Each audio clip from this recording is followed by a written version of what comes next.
Quickleton, destroy you!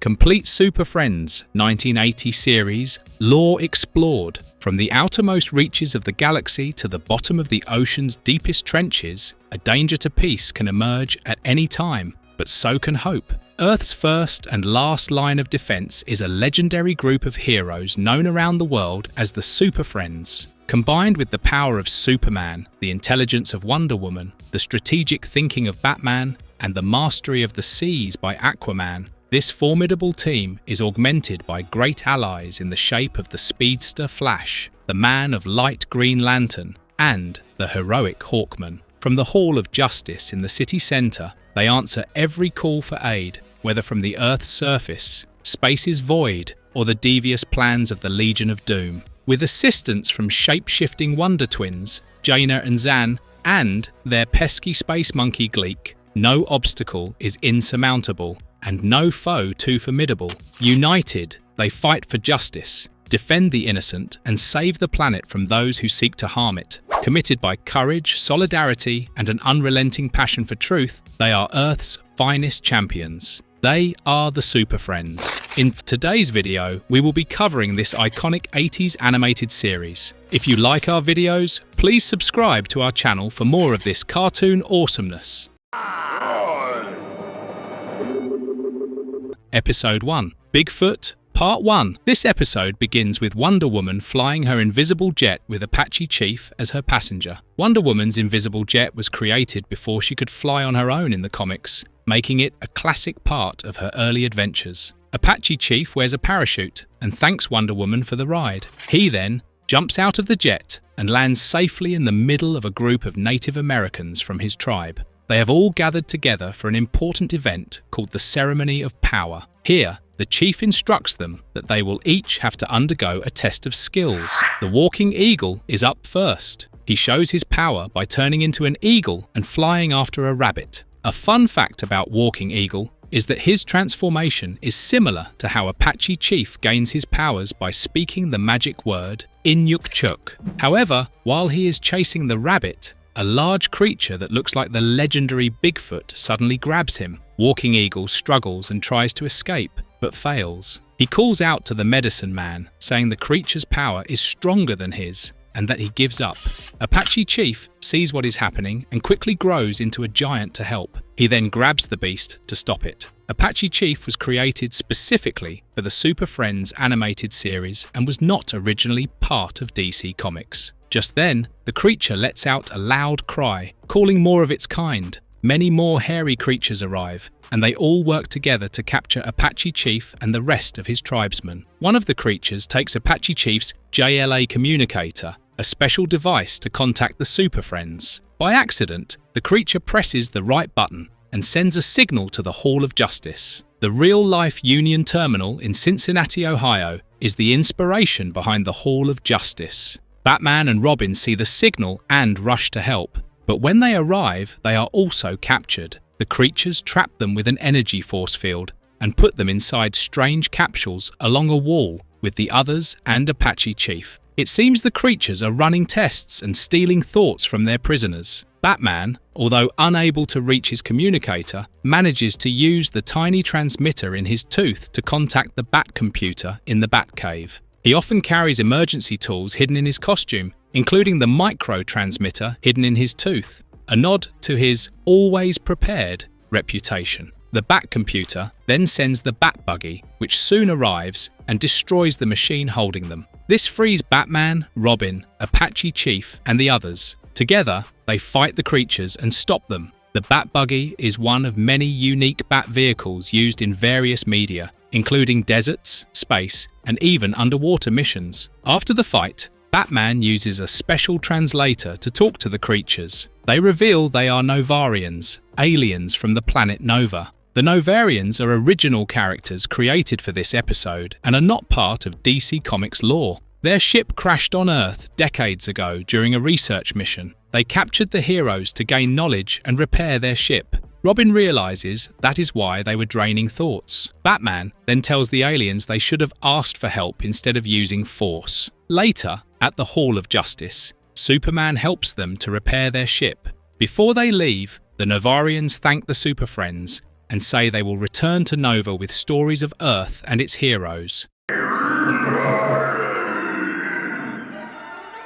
Episode 2, The Ice Demon, Part 2. High in the snowy mountains, Kate and Kevin are having fun on a snowmobile as they drive recklessly. Kate and Kevin are junior super friends, teen helpers who often join the Wonder Twins in adventures. While driving, they fail to notice Zan, Jaina, and their space monkey, Gleak, in their path. Consequently, the two groups crash and tumble into a deep ravine. Back at a nearby ski lodge, Clark Kent and Lois Lane are relaxing outside with other vacationers. They are not just on vacation, but are also investigating strange reports of an ice demon there. Lois thinks that the story is silly, but Clark suspects something might be going on. Clark Kent is Superman's secret identity. He often pretends to be an ordinary reporter while secretly helping people as Superman. Meanwhile, down in the ravine, the ice demon appears and attacks Zan, Jaina, Gleak, Kate, and Kevin. Zan turns into a pneumatic ice drill, and Jaina becomes a woodpecker to try and break free. The Wonder Twins activate their powers by touching fists and saying, "Wonder Twin powers, activate." Zan usually turns into water forms, while Jaina becomes animals. However, even with their powers, they are no match for the creature and are all captured and frozen in blocks of ice. Back at the lodge, Clark and Lois are still talking. Lois does not believe that the monster exists, but Clark secretly uses his X-ray vision to look through the mountains. He spots the frozen kids in danger. Superman's X-ray vision lets him see through anything except lead, one of his many superpowers. Making an excuse, he tells Lois that he needs to change his socks before he catches a cold. Lois rolls her eyes in frustration. Clark quickly changes into Superman and flies to the rescue. He melts the ice with his heat vision and frees the kids. Suddenly, the ice demon appears. Superman blasts it again with heat vision, but it accidentally causes an avalanche. The Wonder Twins act fast. Jaina becomes a reindeer, and Zan becomes an ice shield to protect Kate and Kevin from the avalanche. Superman uses his heat vision one more time to trap the ice demon in a giant block of ice. His heat vision can be utilized in various ways, just like a laser or generally like a warm beam. Everyone is safe now. The children back at the lodge thank Superman. Lois arrives just then and teases that she beat Clark Kent to the story once more. She then asks the Wonder Twins to tell her everything about the ice demon. The episode concludes with Superman winking at the camera. Episode 1. The Makeup Monster, Part 3. A young woman is running scared through a swamp, but she's caught by a swamp monster. Just then, Batman, Robin, and the Flash arrive. The Flash rushes in to help, but also gets captured. Batman throws his bat cables to trap the creature, when suddenly someone yells, "Cut!" It turns out they're on a movie set. The real Batman turns to the director, Mr. Snyder, and asks what's wrong. Mr. Snyder says the monster's makeup does not look right, and sends the mask back to the makeup artist. The makeup man is frustrated. It is his third time trying to fix the monster look. In desperation, he uses an untested hormone formula on the mask. When he puts it on, he turns into a real monster. He starts destroying the set, but is quickly captured by the Flash. Flash is known as the fastest man alive and often builds traps in seconds using his speed. Inside the cell, the monster uses the formula again, turning back into a human. He then paints his face to become a pterodactyl and escapes, taking the actress with him. He flies to a movie set with war scenes, activates the effects machines, and causes chaos. Batman, Robin, and the Flash build a new solution from Batman's chemical lab in the Batmobile trunk. Batman is famous for having tools for any situation, even a full lab in his car. Outside, the villain becomes King Kong and climbs a tower with the actress. He drops her, but Flash manages to save her. Batman sprays the antidote, and the villain turns back into himself, Bud. Mr. Snyder offers the heroes movie contracts, but Batman says they already work full-time with the Justice League. Flash adds, "Being a super friend is hard enough without being superstars."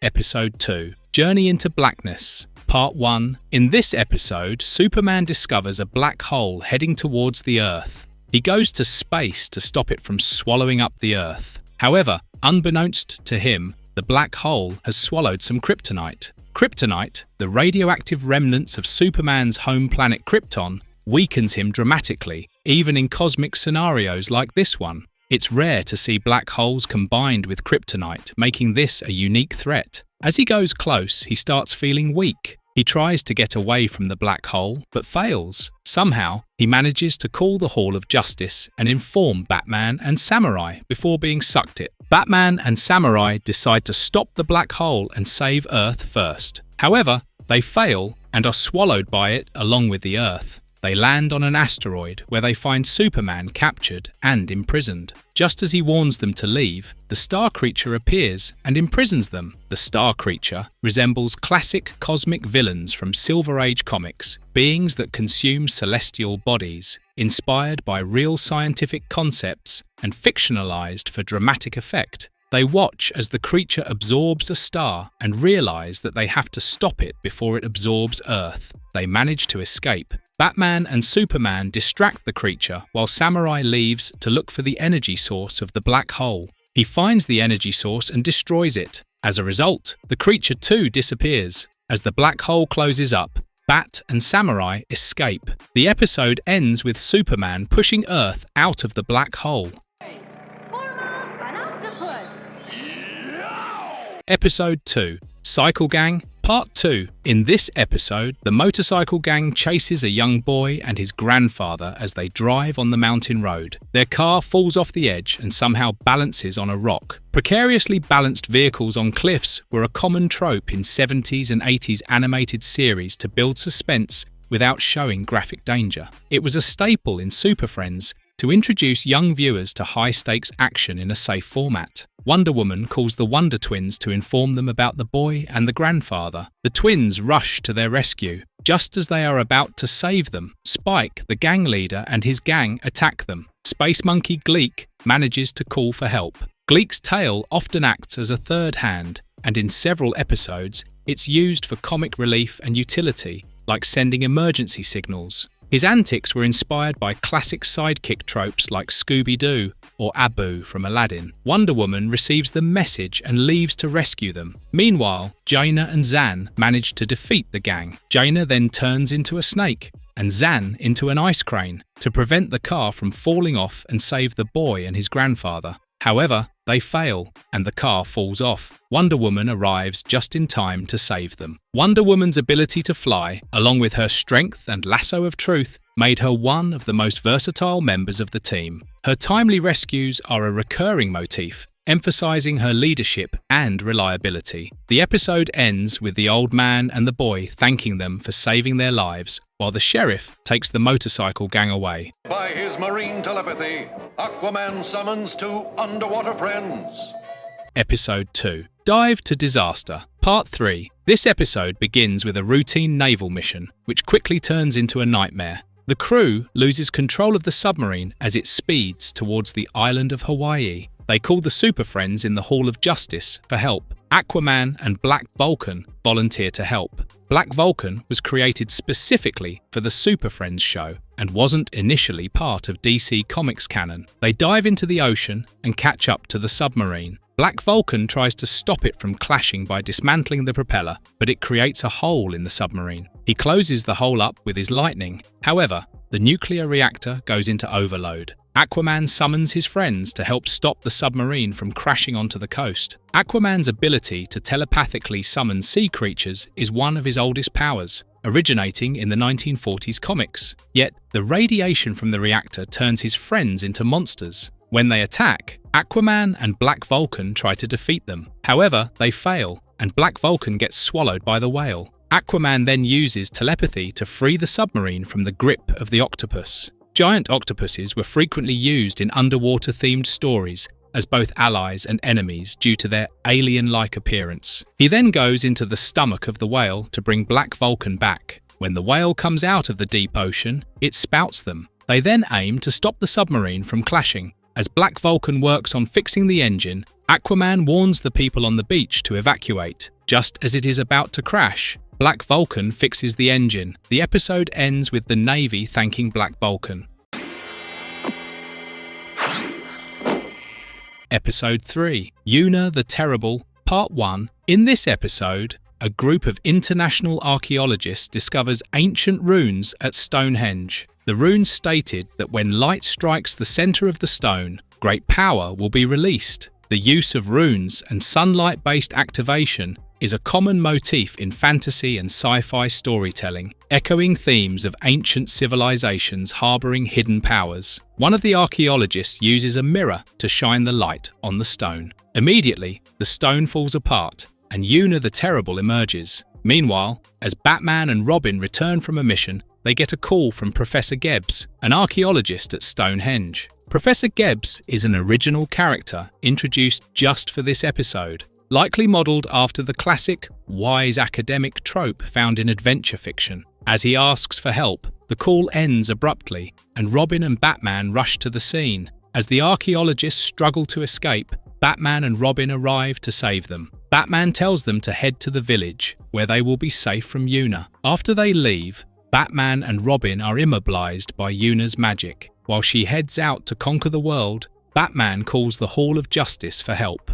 Wonder Woman and Apache Chief rush to their rescue in the Invisible Jet. The Invisible Jet, an iconic part of Wonder Woman's lore, was a staple in the Super Friends series before her comic book powers evolved to let her fly unaided. At this time, Yuna is in London to begin her conquest. She easily overpowers the army by turning their tanks to stone. Just as the soldiers flee, Wonder Woman captures her 2 warriors. Apache Chief uses his powers to grow in size and capture Yuna. However, she uses her magic to hypnotize him into working for her. Mind control is often used in cartoons to temporarily turn heroes against each other, creating high-stakes tension without permanent consequences. At a resting place, Yuna and her warriors plan their conquest. Just then, Wonder Woman appears and tries to free Batman and Robin. However, she fails and is captured by Apache Chief. Yuna then challenges her to a one-on-one battle of strength. Challenges of physical strength between heroes and villains are a popular trope in 70s and 80s animated series,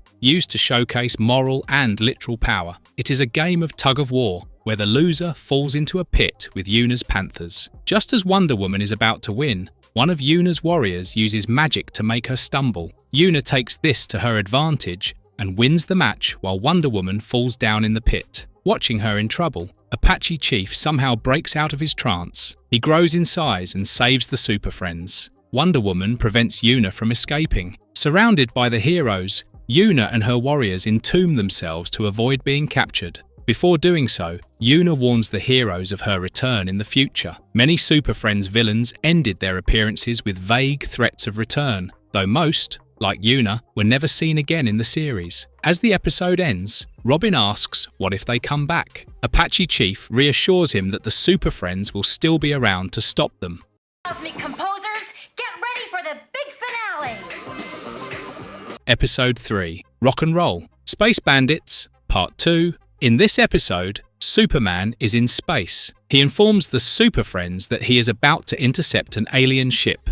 However, the ship releases a musical frequency that paralyzes Superman. Music-based attacks are rare in the series, but add a unique twist. This episode is one of the few to use sound as a primary weapon against Superman. Batman and Robin are in space too. Batman attacks the ship with the Bat Photon Mobilizer. However, they fail. Next, Wonder Woman, in her invisible jet, also tries to stop the ship, but fails too. Inside the spaceship, the aliens plot to control Earth with their hypnotic music. Their end goal is to control the entire universe. Meanwhile, at the Hall of Justice, the Wonder Twins are alerted that the Super Friends have been immobilized, and the alien ship is about to land on Earth. The Wonder Twins, Zan and Jaina, were original characters created for the Super Friends show and became breakout stars, often handling subplot missions. As the ship lands on Earth, the aliens use their music to hypnotize the people.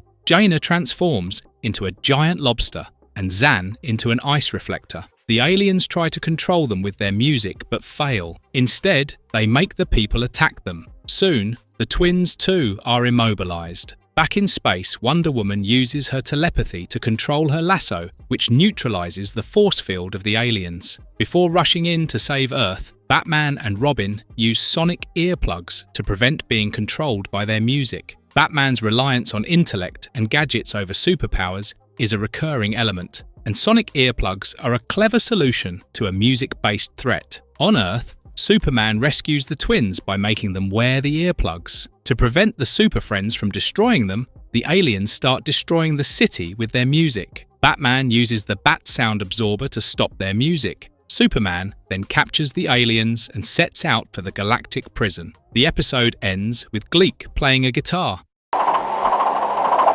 Stop them! Episode 3, Elevator to Nowhere, Part 3. In this episode, Wonder Woman and Atom head to Dr. Wells's laboratory. The message he left on their energy scanner sounded urgent. When they reach the location, Dr. Wells welcomes them and tells them that the elevator will take them down to his secret underground lab. However, they fail. Dr. Wells is a one-off character in the series, and his name may be a nod to H.G. Wells, author of The Time Machine, reinforcing the episode's time travel theme. When they step inside, Wonder Woman thinks that there is something wrong with the elevator, as the buttons do not work. Just then, Dr. Wells reveals that the elevator is actually a time machine, and they are there to test it, as he did not want to risk his life. Using superheroes as test subjects for dangerous inventions is a recurring plot device in Super Friends, often emphasizing the villain's cowardice and manipulation. Atom tries to break open the elevator with his subatomic strength, but fails. Wonder Woman, while fidgeting with the buttons, activates the machine by mistake, which sends them to December 1776 in New Jersey. They soon realize that they are in the middle of the Revolutionary War. This is one of the rare Super Friends episodes that places characters in actual historical events, offering an educational layer amidst the adventure. They are soon captured by Washington's army. General Washington thinks that she is a spy and imprisons her. Atom helps her get free from the soldiers. Before heading back to the elevator, he gives Washington a glimpse of the future by telling him that he will be a great president. The time machine takes them further back into the past in an abandoned galleon sometime in the 1600s. On the sinking ship, they encounter Blackbeard, the notorious pirate. He captures Atom in a glass jar just when the time elevator is about to sink into the sea. Wonder Woman grabs the jar and rushes into the time machine. This is a rare instance of Atom using his shrinking ability for mechanical repairs, showcasing the versatility of his powers. Inside, Atom shrinks down to microscopic size and rewires the circuit of the controls. They return to 1980, which surprises Dr. Wells. Just as they are about to capture him, he escapes in the time machine to 70 million years BC. The heroes follow him into the past. He attacks them, but is soon captured by a T-Rex. Wonder Woman saves him, and they return to the present. The episode ends with the heroes escorting him to the federal prison. Now to give Mother Nature a super hug and see if I can calm her down. Episode 4, One Full Step for Mars, Part 1. This episode begins with Superman and Green Lantern saving people from the earthquake. Just as Green Lantern suggests a break, Superman gets an emergency alert. On call, Batman informs that 3 alien space criminals escaped the galactic prison on Mars. The galactic prison on Mars is a recurring element in the Super Friends universe, often used as a narrative device to introduce extraterrestrial villains. They then hijacked a NASA probe and are now headed to Earth. Meanwhile, at the splashdown site, the probe arrives completely intact. The Navy, on opening it, discovers 3 aliens. These aliens attack them, and they are easily overpowered. Just as they reveal that they want to conquer the planet, Superman and Green Lantern come to the rescue. Soon, they easily defeat and capture 2 of the aliens. The third one, however, is seen to be eating the ship. A villain who consumes technology or machinery is a rare trait in the series, making this alien stand out among other foes. Water starts flooding, and Green Lantern rushes to stop it. A beam from the alien's eye hypnotizes him, and he falls into the water. Superman dives in to save him. Green Lantern then thanks him for saving his life. Meanwhile, the aliens steal 3 fighter jets and leave to conquer the world. Superman and Green Lantern leave to track them down. The aliens land in a city, which they intend to make their hideout. They attack the citizens there and cause chaos. Urban destruction was a recurring theme in the show, though consequences were usually downplayed to maintain a Saturday morning cartoon tone. Superman locates them from the sky and sees that they are holding the people hostage. He then reveals that he has a plan and instructs Green Lantern to lead the aliens to Cape Canaveral. When Green Lantern encounters the aliens, he realizes that he is helpless against their laser beam. Meanwhile, Superman has arrived at the Cape Canaveral rocket launch area. There, he builds a rocket. Back in the city, Green Lantern uses his powers to protect himself. His strategic retreat highlights his role not just as a fighter, but also as a tactician, working in sync with Superman's plan. Once he knows that they are mad at him, he leads them to the rocket launching area. Unable to find Green Lantern, the aliens board the rocket. However, they soon realize that the controls are jammed. This is when Superman appears and reveals that the rocket is computer-controlled and is heading back to Mars. The episode ends with a call from the galactic prison on Mars, reassuring Superman and Green Lantern that they will not escape again. The bat freeze will stop him cold. Episode 4, Haunted House, Part 2. This episode is set in Gotham City. At a cemetery, a group of 4 friends argue whether the Brimstone Mansion is haunted. Haunted mansions and cemeteries were a common theme in Super Friends, especially in Gotham-based episodes, playing into Batman's darker aesthetic. 2 of them head to the mansion while the others wait outside. Meanwhile, Robin and Batman are patrolling the city. Before leaving to check out the waterfront, Batman puts the Wonder Twins in charge of patrol. Inside the mansion, strange things keep happening. When those 2 try to escape, the mansion shuts them inside. The Wonder Twins arrive at the cemetery. They meet the 2 kids who were waiting outside. The kids inform them that it has been hours since their friends went inside the haunted mansion. The twins reassure them by saying that they will go inside and get their friends. The Wonder Twins frequently interact with children in the show, reinforcing their role as relatable heroes for younger audiences. Inside the mansion, something grabs Gleak through a passage behind a painting. Zan too disappears through a secret door attached to a bookshelf. Jaina, now alone, spots a shadow. Scared, she stumbles back and falls through a trapdoor. Underneath, she finds Zan and Gleak covered in hay. The 2 kids are there too, imprisoned. The cemetery caretaker, Holmes, is revealed to be the culprit. Unlike most Super Friends villains with grand schemes, Holmes is a rare example of a more grounded, Scooby-Doo style villain operating out of paranoia and secrecy. He thinks that they are there to get him. They use their powers to defeat him, but he outsmarts and imprisons them. Just as Zan is about to inform Batmat, Holmes's pet rat snatches away the transmitter. He then releases insects to devour them. Just then, Batman and Robin arrive thanks to Gleak. Batman uses the Bat Freeze to immobilize Holmes. The twins then use their powers to save the kids. In the end, Holmes is handed over to the police. It's working.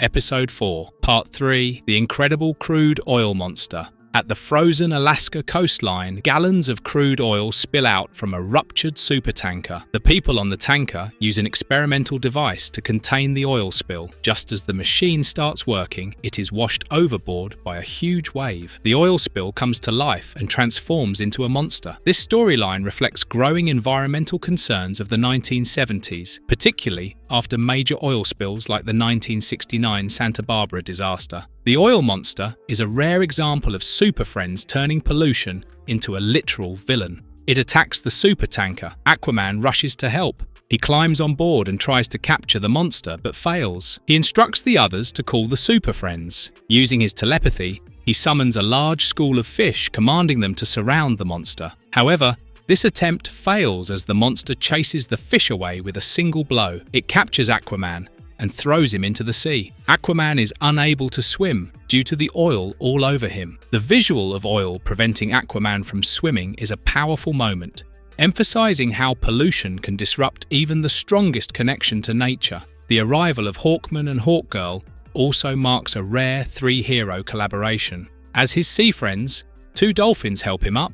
Hawkman and Hawkgirl arrive to help him. At this point, they realize that the monster is missing. It took off to the coast. The heroes follow the oil monster. Next, the monster appears at the Alaska pipeline. Just as it attacks the pipeline, the heroes arrive. Aquaman uses a suction pump to trap the monster. However, the monster breaks the pipeline and grows bigger. It attacks Hawkman and Hawkgirl. They are unable to fly and fall into the hands of the monster. It then swallows them. Aquaman dives into the monster and uses his telepathy to save Hawkman and Hawkgirl. As they clean off the oil with water, Hawkman comes up with a plan to defeat the monster. At a general store, the heroes grab multiple boxes of laundry soap. It dissolves oil, so Hawkman assumes that it will help defeat the monster. The use of household detergent as a weapon is a creative and science-based solution, echoing real-life methods used to clean oil spills. It's a clever instance of environmental science adapted for superhero storytelling. Meanwhile,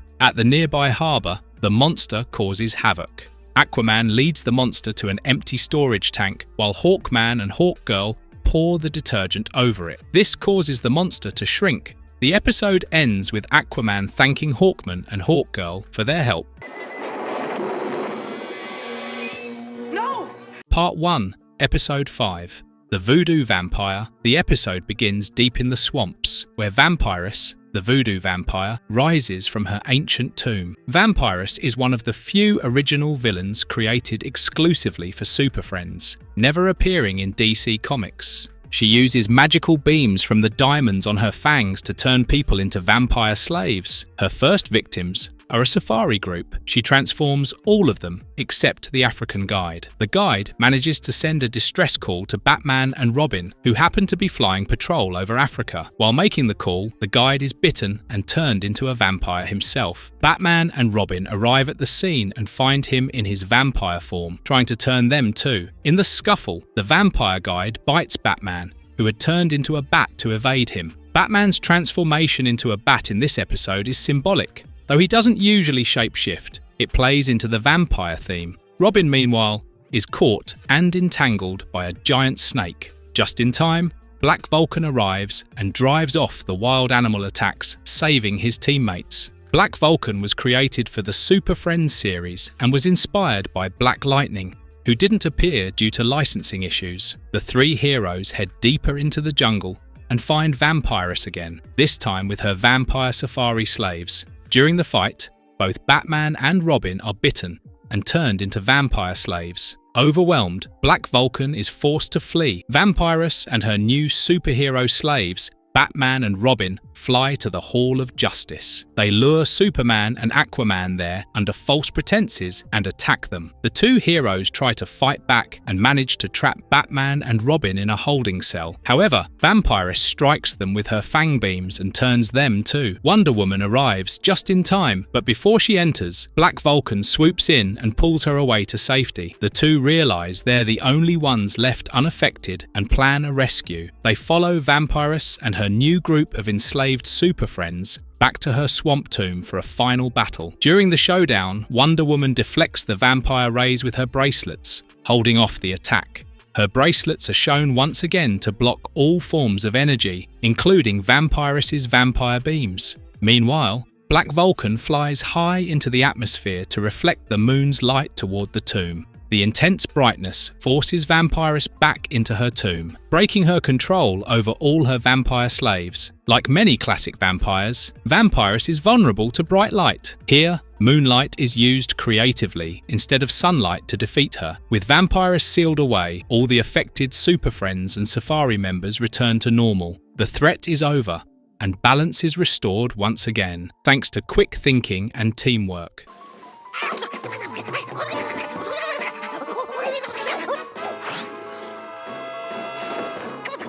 Episode 5, Invasion of the Gleaks, Part 2. In this episode, the Wonder Twins and Gleak are sleeping. Gleak wakes up to find many UFOs in the city. He wakes the twins up to warn them and shows them the UFOs from the window. Gleak, usually the comic relief, takes a rare leadership role in this episode, spotting danger before the Wonder Twins do. A clever twist on his usual role. From the UFOs emerged Ixorian monkeys. The twins approach them to introduce themselves. Not knowing that they were there to invade Earth, the twins use their powers to fend off their attack. However, they fail as a giant mechanical monkey easily overpowers them. The monkeys then capture Gleak and tell him to reveal all the information needed to invade the planet. Yet, he refuses. As a result, they brainwash him to reveal the necessary information. This is one of the only episodes where Gleak is brainwashed, adding tension by making him an accidental villain, a theme rarely explored in Super Friends.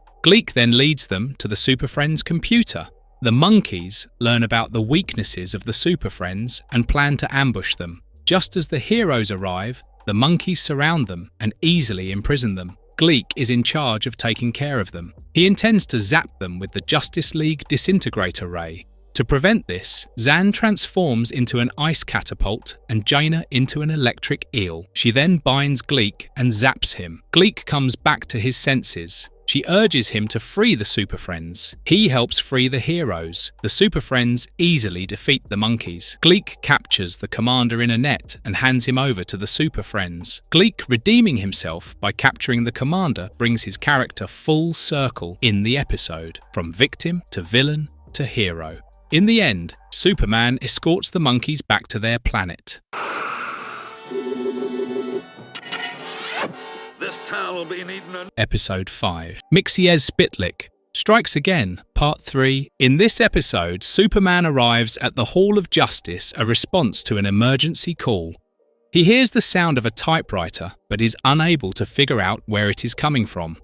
The mysterious typewriter sound foreshadows the appearance of Mr. Pixelated, a classic Superman villain known for reality manipulation. This auditory clue builds tension in a creative way. Just then, another alert shows the Super Friends that a giant robot is attacking the city. Suddenly, the robot comes out of the screen. Superman tries to attack him, but fails. The robot binds him with a kryptonite web. Even Green Lantern's powers are ineffective against the robot. When it attacks Green Lantern, he disappears into thin air. Batman and Robin attack the robot with bat lasers. However, it too has no effect. The beam shot out of the robot creates a hole, and Batman and Robin fall into it. The bat lasers are an unusual gadget in Batman's arsenal. This marks one of their only appearances. The visual of the heroes falling into a hole created by a laser also plays on cartoon logic typical of Super Friends episodes. As the robot threatens Superman, he recognizes its tone. He reveals that it is Mixiez Spitlick who is causing all the chaos. Mixiez Spitlick reveals himself. The heroes realize that the sound was coming from him as he has a typewriter. Mixiez Spitlick claims it to be his new invention and reveals that whatever he types becomes a reality. The idea of a typewriter creating reality is a metafictional twist rarely seen in 1980s animation. It reflects the power of storytelling itself, especially fitting for a villain who literally rewrites the world. He further reveals that he is going to write a novel with the heroes as the main characters. Whatever he types manifests into reality. Batman reveals that the only way to stop him is to trick him into saying his name backwards. Mixiez Spitlick, now writing a disaster story, causes an earthquake. He then plans to write a story where the heroes finish each other. He begins with Superman and Aquaman. They vanish from the Hall of Justice and appear in a fictional town. Unable to fight off Mixiez Spitlick's power over them, they end up fighting each other. Superman easily defeats Aquaman and ties him to a speeding train. Next, Mixiez Spitlick makes Superman and Green Lantern fight. Green Lantern uses his energy bubble to win the fight. This is one of the rare times Green Lantern's energy constructs are shown to counter reality warping powers. The bubble, as a shield from external magic, shows clever use of his ring's versatility. However, they both realize that as long as they are in the bubble, Mixiez Spitlick's words cannot affect them. They rush to save Aquaman. When they return to the Hall of Justice, the heroes trick Mixiez Spitlick into saying his name backwards. The episode ends with the heroes reuniting. Sounds like you're playing my song. Episode 6. The Man in the Moon, Part 1. In this episode, 2 astronauts are on the surface of the moon, conducting some tests. These tests show that the moon is hollow like an egg. Suddenly, a moonquake causes it to crack open, and a monstrous creature emerges. As the astronauts try to escape in their lunar module, the creature attacks. This causes their module to lose control. The idea of a hollow moon echoes fringe science theories and sci-fi lore from the 1970s. Superman, now alerted about the creature, speeds to the moon. Just as it was about to swallow the module, Superman snatches it away from its mouth and sends the module to the Pacific. As he rushes to stop the creature, it swallows Superman and spits him out. Now unconscious, Superman is hurled towards the flaming sun, while the creature heads towards Earth. Back at the Hall of Justice, Wonder Woman tries to locate Superman and Batman, and Apache Chief heads out to stop the moon creature. Apache Chief's role as a first responder to major disasters was part of his character's design. The creature is eating away at the mountains. Many people are stuck in these mountains and are unable to escape. Just as Batman and Apache Chief are about to save them, the creature attacks again. They almost fall but manage to barely hold on to the mountain. Back in the sun, Superman escapes and rushes back to Earth. He manages to save the people and Batman and Apache Chief. Then he gathers some heavy-duty rope to capture the creature, but fails. Apache Chief finally proposes to call the Atom, as he has a plan. In the Hall of Justice, he reveals that with the help of Atom, he might be able to grow bigger than ever before. The Atom and Apache Chief teaming up represents a rare pairing. The episode uses the Atom more for science-based strategy than combat, consistent with his usual characterization in the comics and cartoons. His theory works, and in the city, he grows big enough to hold the creature off. He blinds the creature and hurls it back to the moon. Superman, with his heat vision, seals the crack in the moon, trapping the creature inside. In the end, the heroes reunite at the Hall of Justice. Episode 6, Circus of Horrors, Part 2. In Metropolis, the circus is drawing huge crowds, including Zan, Yuna, and Gleak, who are enjoying the thrilling high-wire acts. However, trouble brews beneath the fun when the circus ringmaster is threatened by a mysterious woman disguised as a tiger. She commands him to obey or face harm. Soon, the ringmaster and a clown fire a hypnotic ray from a circus cannon into the crowd, putting everyone into a trance. The Wonder Twins spring into action. Yuna transforms into an elephant and Zan into water. Yuna's ability to become any animal and Zan's transformations into water forms were unique powers created for the Super Friends show. Yuna inhales Zan through her trunk and blasts him at the ringmaster and clown, knocking them down. After capturing them, the ringmaster insists they aren't the real villains. Suddenly, the Tiger Woman reappears with a polar bear and an elephant, and declares that animals now run the circus. Yuna fights the elephant, but Zan accidentally traps her in ice. The tiger hypnotizes the Wonder Twins, placing them under her control, while Gleak is captured and locked in a cage. Gleak often plays the comedic relief in episodes, but frequently helps resolve major conflicts. The tiger proclaims that animals have been ruled by humans for too long, and now it's their time. She then orders the Wonder Twins to lure the Super Friends into her trap.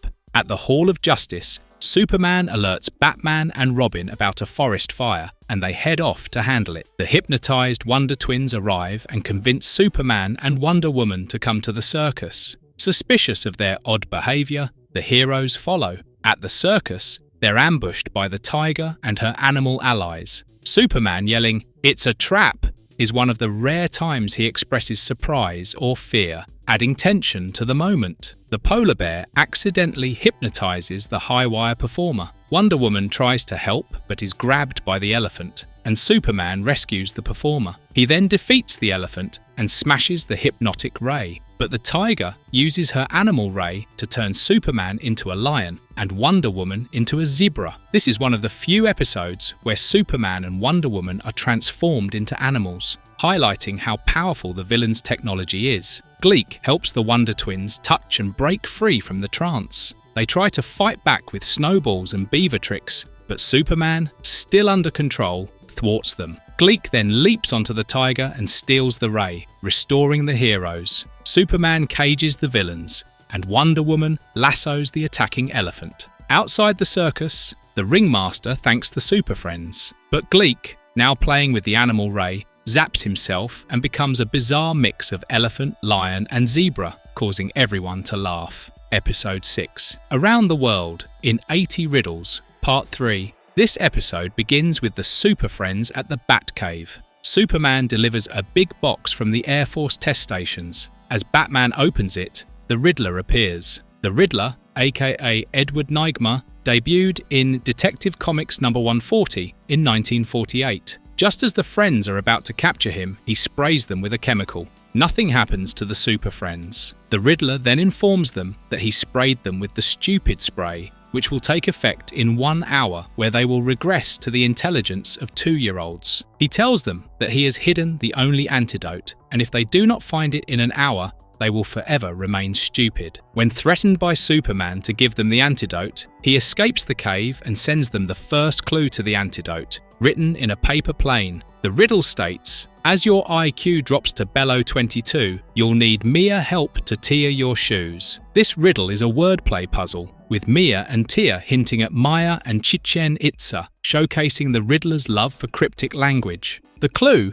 leads the Super Friends to the ancient Mayan ruins of Chichen Itza, where Superman uses his X-ray vision to spot what he thinks is the antidote hidden inside a pyramid. As they head inside, they fall into a trap set by the Riddler. After managing to escape, they discover a second riddle, but by now they've grown too dim-witted to solve it themselves and have to rely on the Bat computer for help. The computer deciphers the clue and directs them to Mount Everest. There, they confront the Riddler aboard a Zeppelin, defeat him, and finally recover the antidote. Episode 7. Termites of Venus, Part 1. This episode begins with the eruption of a volcano in Venus, which hurls out a meteorite at Earth. As the meteorite crashes, termites emerge from it. They intend to devour Earth. Meanwhile, at the Hall of Justice, the sheriff calls the Super Friends to ask them for help, as his town is being devoured by a horde of termites. When Superman arrives in the town, he uses a vacuum truck to suck up the termites in order to stop them. However, the termites eat through the truck. Next, he hurls some of the termites out to deep space. Yet, he realizes that there is no point since they multiply faster than he can get rid of them. Back at the Hall of Justice, the Super Friends watch as the termites devour different parts of the world. They also realize that these termites are making earthquakes, as shown on the Richter's scale. Just then, the termites show up at the Hall of Justice, eating through the protective shield. The Super Friends escape and regroup by the California coast.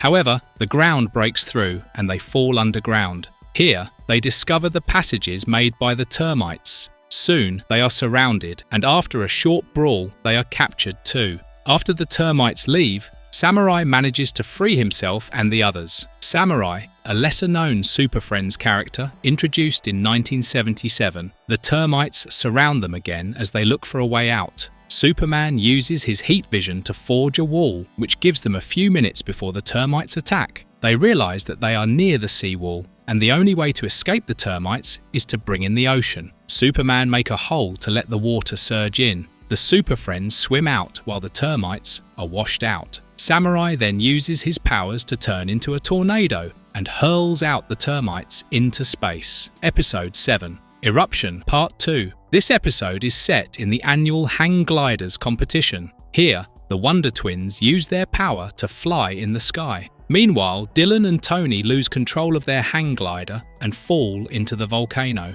The twins rush in to help them. They manage to save their lives. However, just then the volcano starts erupting. Jaina calls Batman and Robin, who help the Wonder Twins rescue the rest of the town and stop the lava flow. They somehow manage to escape and realize that the town nearby is about to be consumed by the lava. Lava, molten rock reaching temperatures of 700 to 1200 degrees. As the lava reaches the town, a father and his son get trapped and are unable to escape. The Wonder Twins try to save them, but they fail and get trapped too. As Batman and Robin go around the town saving others, they too get trapped in the lava. Zan realizes that the water in the dam, which is about to burst, is the key to saving the town. He transforms into a tap to let the water flow out. This saves the town. Episode 7. Return of the Atlantis, Part 3. During a routine transatlantic voyage, a ship strikes jagged rocks hundreds of miles off the east coast and begins to sink. Fortunately, Aquaman is nearby and uses his telepathic powers to summon 2 manta rays, which help plug the breach while he pushes the vessel to safety. Aquaman's telepathy, introduced in More Fun Comics number 73, 1941, just as he prepares to return to the Hall of Justice, a massive landmass rises from the ocean depths. Aquaman identifies it as the long-lost island of ancient Atlantis, a civilization distinct from his modern undersea home, believed to have been destroyed thousands of years ago. Investigating the island, Aquaman is taken captive by a band of powerful female Atlantean warriors who plan to conquer the surface world. Meanwhile, US Coast Guard members rescued by Aquaman alert Wonder Woman and Rima when they spot the island advancing toward the coast. As the island reaches Washington, D.C., the Atlantean warriors launch an attack on the military. Wonder Woman and Rima confront their leader, Queen Orsina, who offers them a chance to join her. They refuse and are imprisoned alongside Aquaman. Using her telepathic link, Wonder Woman calls upon her mother, Hippolyta, while Hippolyta, her mother, debuted in All-Star Comics number 8, 1901. The Amazons of Paradise Island soon arrive, leading to an epic showdown with the invading warriors. Meanwhile, beneath Atlantis, Wonder Woman, Aquaman, and Rima are freed. Wonder Woman joins the fight, and soon the Atlanteans are defeated. In the end, Aquaman escorts them back to where they came from. Away from Wonder Woman, Bizarro. She's got my wing. Episode 8, The Killer Machines, Part 1. This episode is set in the IBM Computer Research Facility in Gotham City, where two technicians are working on the most advanced computer known to man, emphasizing fears of unchecked technology. As they conduct the first test, Romac announces that it is reprogramming itself and aims to take over the world. Its creators try to shut it down, however it switches on by itself. It then reveals that it can control any electronic device and shoots a laser in their direction. In the next scene, Dr. Olin calls the Hall of Justice to ask for help from the Super Friends. However, Romac appears and orders the computer at the Hall of Justice to attack the Super Friends. The computer traps the heroes in the Justice League detention cell. The Super Friends somehow manage to escape with Batman and Robin, taking the Batmobile to the lab and Black Vulcan flying there. Unbeknownst to them, Romac watches them through a screen. It takes control of the Batmobile and they fall off the drawbridge. Just then, Black Vulcan saves them. He thinks that they might be able to sneak up on Roman. However, the supercomputer takes control of a police car and attacks them. The heroes dodge the attack, but soon realizes that there is no point since all their devices are now controlled by Romac. Just then, Black Vulcan proposes that they travel underground to the lab. Meanwhile, Romac has taken control of many devices all over the city. When they reach the lab, the heroes try to sneak up on it in order to switch it off. However, they fail and are captured by the supercomputer. Batman manages to free himself and figures a way out to erase Romac's mind. He uses a magnet to make it forget. Once it loses its memories, Romac shuts down. Episode 8, Garden of Doom, Part 2. In this episode, the Wonder Twins are taking an art class as Jaina complains about not getting Zan's face right. The scene ends with the Wonder Twins quitting. Meanwhile, at the college's greenhouse, Professor Grimes tests his radiation ray on a tomato plant.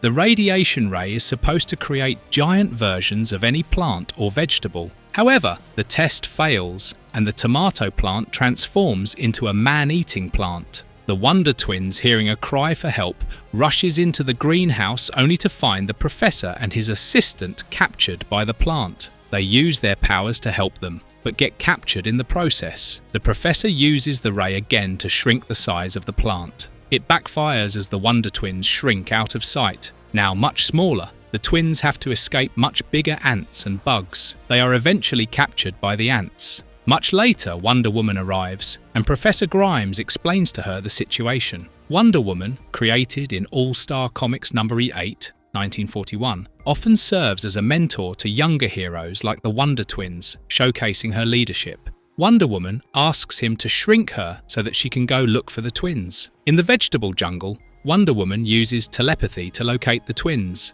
Meanwhile, the twins have managed to escape the ants by using their powers. However, just as they leave the anthill, the Queen comes to attack them. Wonder Woman appears and takes control of the Queen and escapes the vegetable jungle. The Professor at last turns them back to normal. Episode 8, Revenge of the Bizarro, Part 3. This episode is set on a strange square planet deep in space. Here, everything is a wild imitation of the things on Earth. The city there is populated by imperfect duplicates of Superman, bizarro versions of characters, first appearing in Superboy number 68, 1958. Meanwhile, at the capital of Bizarro World, one of the duplicates, tired of Superman's fight for justice, aims to take revenge on the Super Friends by turning them into Bizarros like him with his Bizarro ray. He leaves his planet and travels to Earth. On Earth, Batman and Robin first encounter Bizarro. After a short brawl, they get turned into Bizarros by the Bizarro ray. Next, Bizarro attacks Wonder Woman, and she too gets turned into a Bizarro. Meanwhile, at the Hall of Justice, Superman, Hawkman and Hawkgirl are worried and wonder what happened to the rest of them. Just then, Bizarro Batman, Bizarro Robin and Bizarro Wonder Woman attack them. They manage to immobilize the Super Bizarro. However, Bizarro appears and turns Hawkman and Hawkgirl into Bizarros. He attacks Superman with red kryptonite, which deforms his body. Superman grows 2 extra arms and legs. He is unable to control the extra set of limbs. He then rushes to his Fortress of Solitude, but the Super Bizarros have followed him. Just then, he grabs the Anti-Bizarro ray and turns the Super Friends back to normal. The Anti-Bizarro ray is a plot-specific device, reflecting Superman's access to Kryptonian tech to counter Bizarro-related threats. Superman then uses blue kryptonite to stop Bizarro. In the end, Hawkman and Hawkgirl take Bizarro back to his planet. As the episode ends, Superman informs the Super Friends that the effects of the red kryptonite will be reversed in a few hours. Episode 1, Series 6. Outlaws of Orion, Part 1. In this episode, bounty hunters from Orion, Pac, and Stardust are heading to Earth to capture the Super Friends. Back on Earth, Batman and Robin are chasing a burglar. Just as they capture him, Pac and Stardust appear. They inform the heroes that they are criminals and suggest that the heroes surrender peacefully. However, a fight entails and the heroes are captured. They are teleported to their spaceship. Teleportation as a capture method is a sci-fi staple. Batman's emergency beeper alerts the Hall of Justice. Green Lantern and Wonder Woman leave to find their friends, whom they located to be near the Orion's belt. Just as the Super Friends spot the spaceship, they land there and are soon captured by the Hunters. Back in Orion, the Hunters are taking the Super Friends to collect their reward. The heroes somehow manage to free themselves. They attack the Hunters, but the Hunters escape and separate the train and the engine. However, the Super Friends work together and manage to capture the Hunters. Episode 1. 3 Wishes, Part 2. While exploring, Wonder Twin Zan lets curiosity get the better of him and unknowingly releases a sinister space genie trapped inside a mysterious bottle. As a reward for freeing him, the evil genie grants Zan, Jaina and Gleak 3 wishes. For their first wish, the trio asks for powers like Superman's, super strength and the ability to fly. Thrilled with their newfound abilities, they take to the skies until they're confronted by a massive, menacing radio tower monster. Despite their powers, the creature overwhelms them. The idea of magical wishes turning against the heroes is a classic trope in fantasy fiction, echoing tales like The Monkey's Paw. Also, Gleak having powers like Superman is a rare treat in the series. Panicked, the Wonder Twins make their second wish, to be returned to where they came from. Unfortunately, the genie takes this literally, teleporting them to their dangerous home planet, Exor, specifically a treacherous desert known for deadly sand sharks. It is also the Wonder Twins' home planet, first introduced in the all-new Super Friends Hour. The sand sharks are one of its many deadly features, making the desert especially hazardous. Soon enough, the twins find themselves battling the vicious creatures, using their powers to stay alive. Things look bleak until Superman, realizing the evil genie he had once imprisoned, has escaped, tracks down the Wonder Twins. Superman arrives just in time, rescues the twins, and re-imprisons the genie. For the final wish, Jaina cleverly asks that Zan had never opened the genie's bottle. Time resets to that moment, and this time Zan wisely leaves the bottle untouched. Scorpio, Part 3, Episode 1. In this episode, Wonder Woman gets a distress call from a scientist who informs her and the Hall of Justice that they are under attack from giant insects. Wonder Woman rushes to help, along with Batman, Robin, and Flash. On reaching, she sees a giant praying mantis breaking the transmission tower. Giant insects, like praying mantises, are a sci-fi staple, seen in films like Them, 1954. The scientist informs her that the mutant Scorpio is behind the attack. Meanwhile, in the giant anthill in the middle of the desert, revises his evil plans and orders another attack. Back at the research center, the scientist informs her that they have been experimenting with a growth formula that increases the size of vegetables. This formula was aimed to end world hunger, but due to an accident, Scorpio, half man and half scorpion, was born. He stole some of the formula and now has appeared again, riding a giant beetle to attack the center. Just then,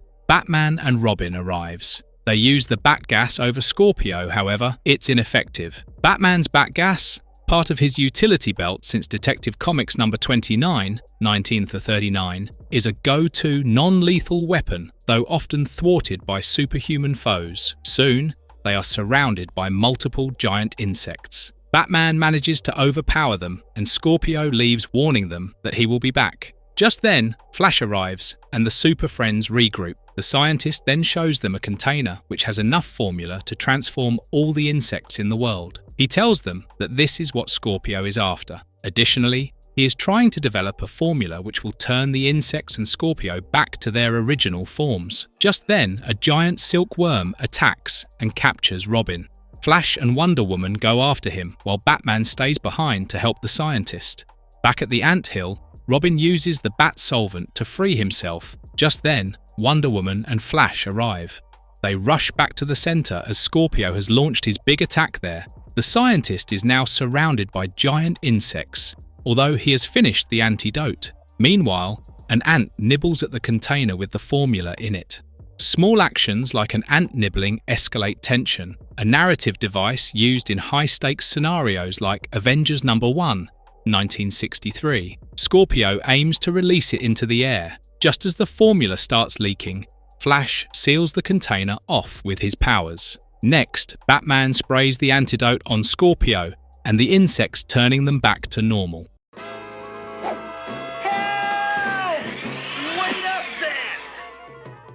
Episode 2, Mixier's Spitlick's Flick, Part 1. This episode begins with Batman taking out Robin and the Wonder Twins to watch a 3D movie called The Giant Caveman. They watch as a giant caveman comes out of the screen and starts throwing away the cars in the drive-in. 3D movie effects breaking the fourth wall echo real-world advancements in cinema technology during the 1970s, adding a meta layer to the episode. Since the movie is 3D, they assume that this is just an optical illusion until the caveman lifts their car up and takes them inside the screen. Batman and Robin capture the caveman and realize that they are in the movie. Just then, the caveman disappears and Mixier's Spitlick reveals himself and says that they are in his movie. He disappears as a bunch of giant cavemen arrive to attack them. The Wonder Twins are captured by the cavemen, but Batman and Robin manage to save them. The Wonder Twins, Zan and Yuna, introduced in Super Friends, 1977, often face capture due to their inexperience, highlighting their reliance on teamwork. Mixier's Spitlick appears again and shows them how he can control their actions with his replay device. They are trapped, and the only way to get out of the movie is to make Mixier's Spitlick say his name backwards. The Super Friends go through a tunnel only to be attacked by a T-Rex. Mixier's Spitlick uses his replay device to control their actions. This prevents them from defending themselves. Due to Mixier's Spitlick, they lose the Batmobile too. The Super Friends then leave to look for the Batmobile. However, they reach a dead end. They are then attacked by a giant saber-toothed tiger. The Wonder Twins use their powers to defend themselves. Soon, the saber-toothed tiger disappears.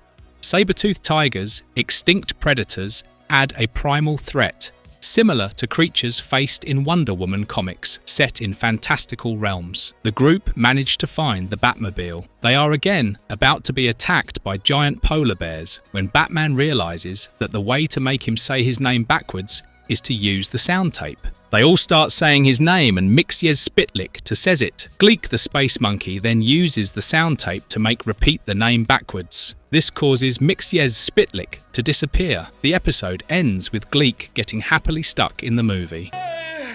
Hold on, Sheriff. Episode The Sinkhole, Part 2. In this episode, a mining town in Virginia is affected by a massive sinkhole. The sheriff calls for help in the Hall of Justice. Through the screen, they see a giant snake attack the sheriff. Giant robotic or monstrous creatures like snakes are frequent threats in superhero stories, echoing villains like Cobra from Cobra No. 1, 1976. Superman informs Wonder Woman to rush in and help the people in the town. Wonder Woman arrives and saves the sheriff. The real villain is soon revealed to be Diamond Jack, who is controlling the metallic snake. The snake appears again and captures the sheriff and Wonder Woman. In the mines, Diamond Jack reveals how the snake eats the coal and spits out diamonds. Wonder Woman realizes that this is what is causing the giant sinkhole. She then telepathically controls her lasso, which makes the remote of the snake fall out of Diamond Jack's hand. This allows her time to free herself. However, before she could stop him, he runs away with the metallic cobra. Meanwhile,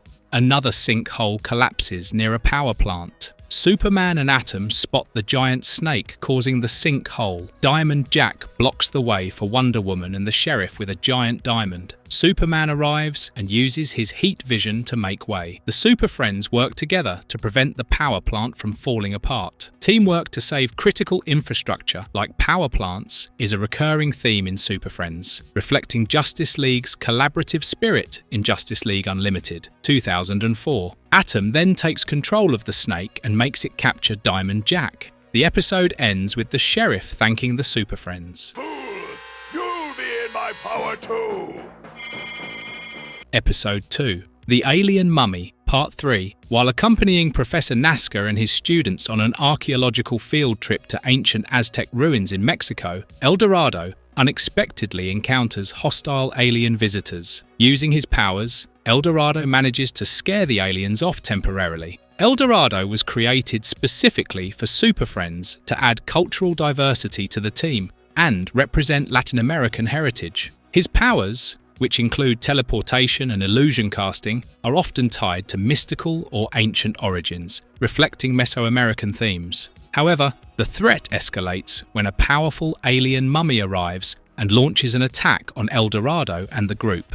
The villain seems to be seeking control, unleashing his wrath after the aliens retreat. The Alien Mummy is one of the show's more unique villains, combining sci-fi elements with supernatural horror. His design and setting draw heavily from both Aztec and classic mummy mythologies. Back at the Hall of Justice, Superman and Wonder Woman receive a distress signal reporting unidentified flying objects over Mexico. They immediately set out to investigate the situation. This marks one of the few episodes where Superman and Wonder Woman travel together as a team, without others accompanying them initially. The Hall of Justice's tracking system is frequently used in the series to introduce new threats. When they arrive at the ruins, the two heroes find El Dorado and the rest of the group under the alien mummy's mind control. Without warning, the mummy turns Superman and Wonder Woman into golden statues using a mysterious power. Transformation into inanimate objects is a recurring trope in Super Friends,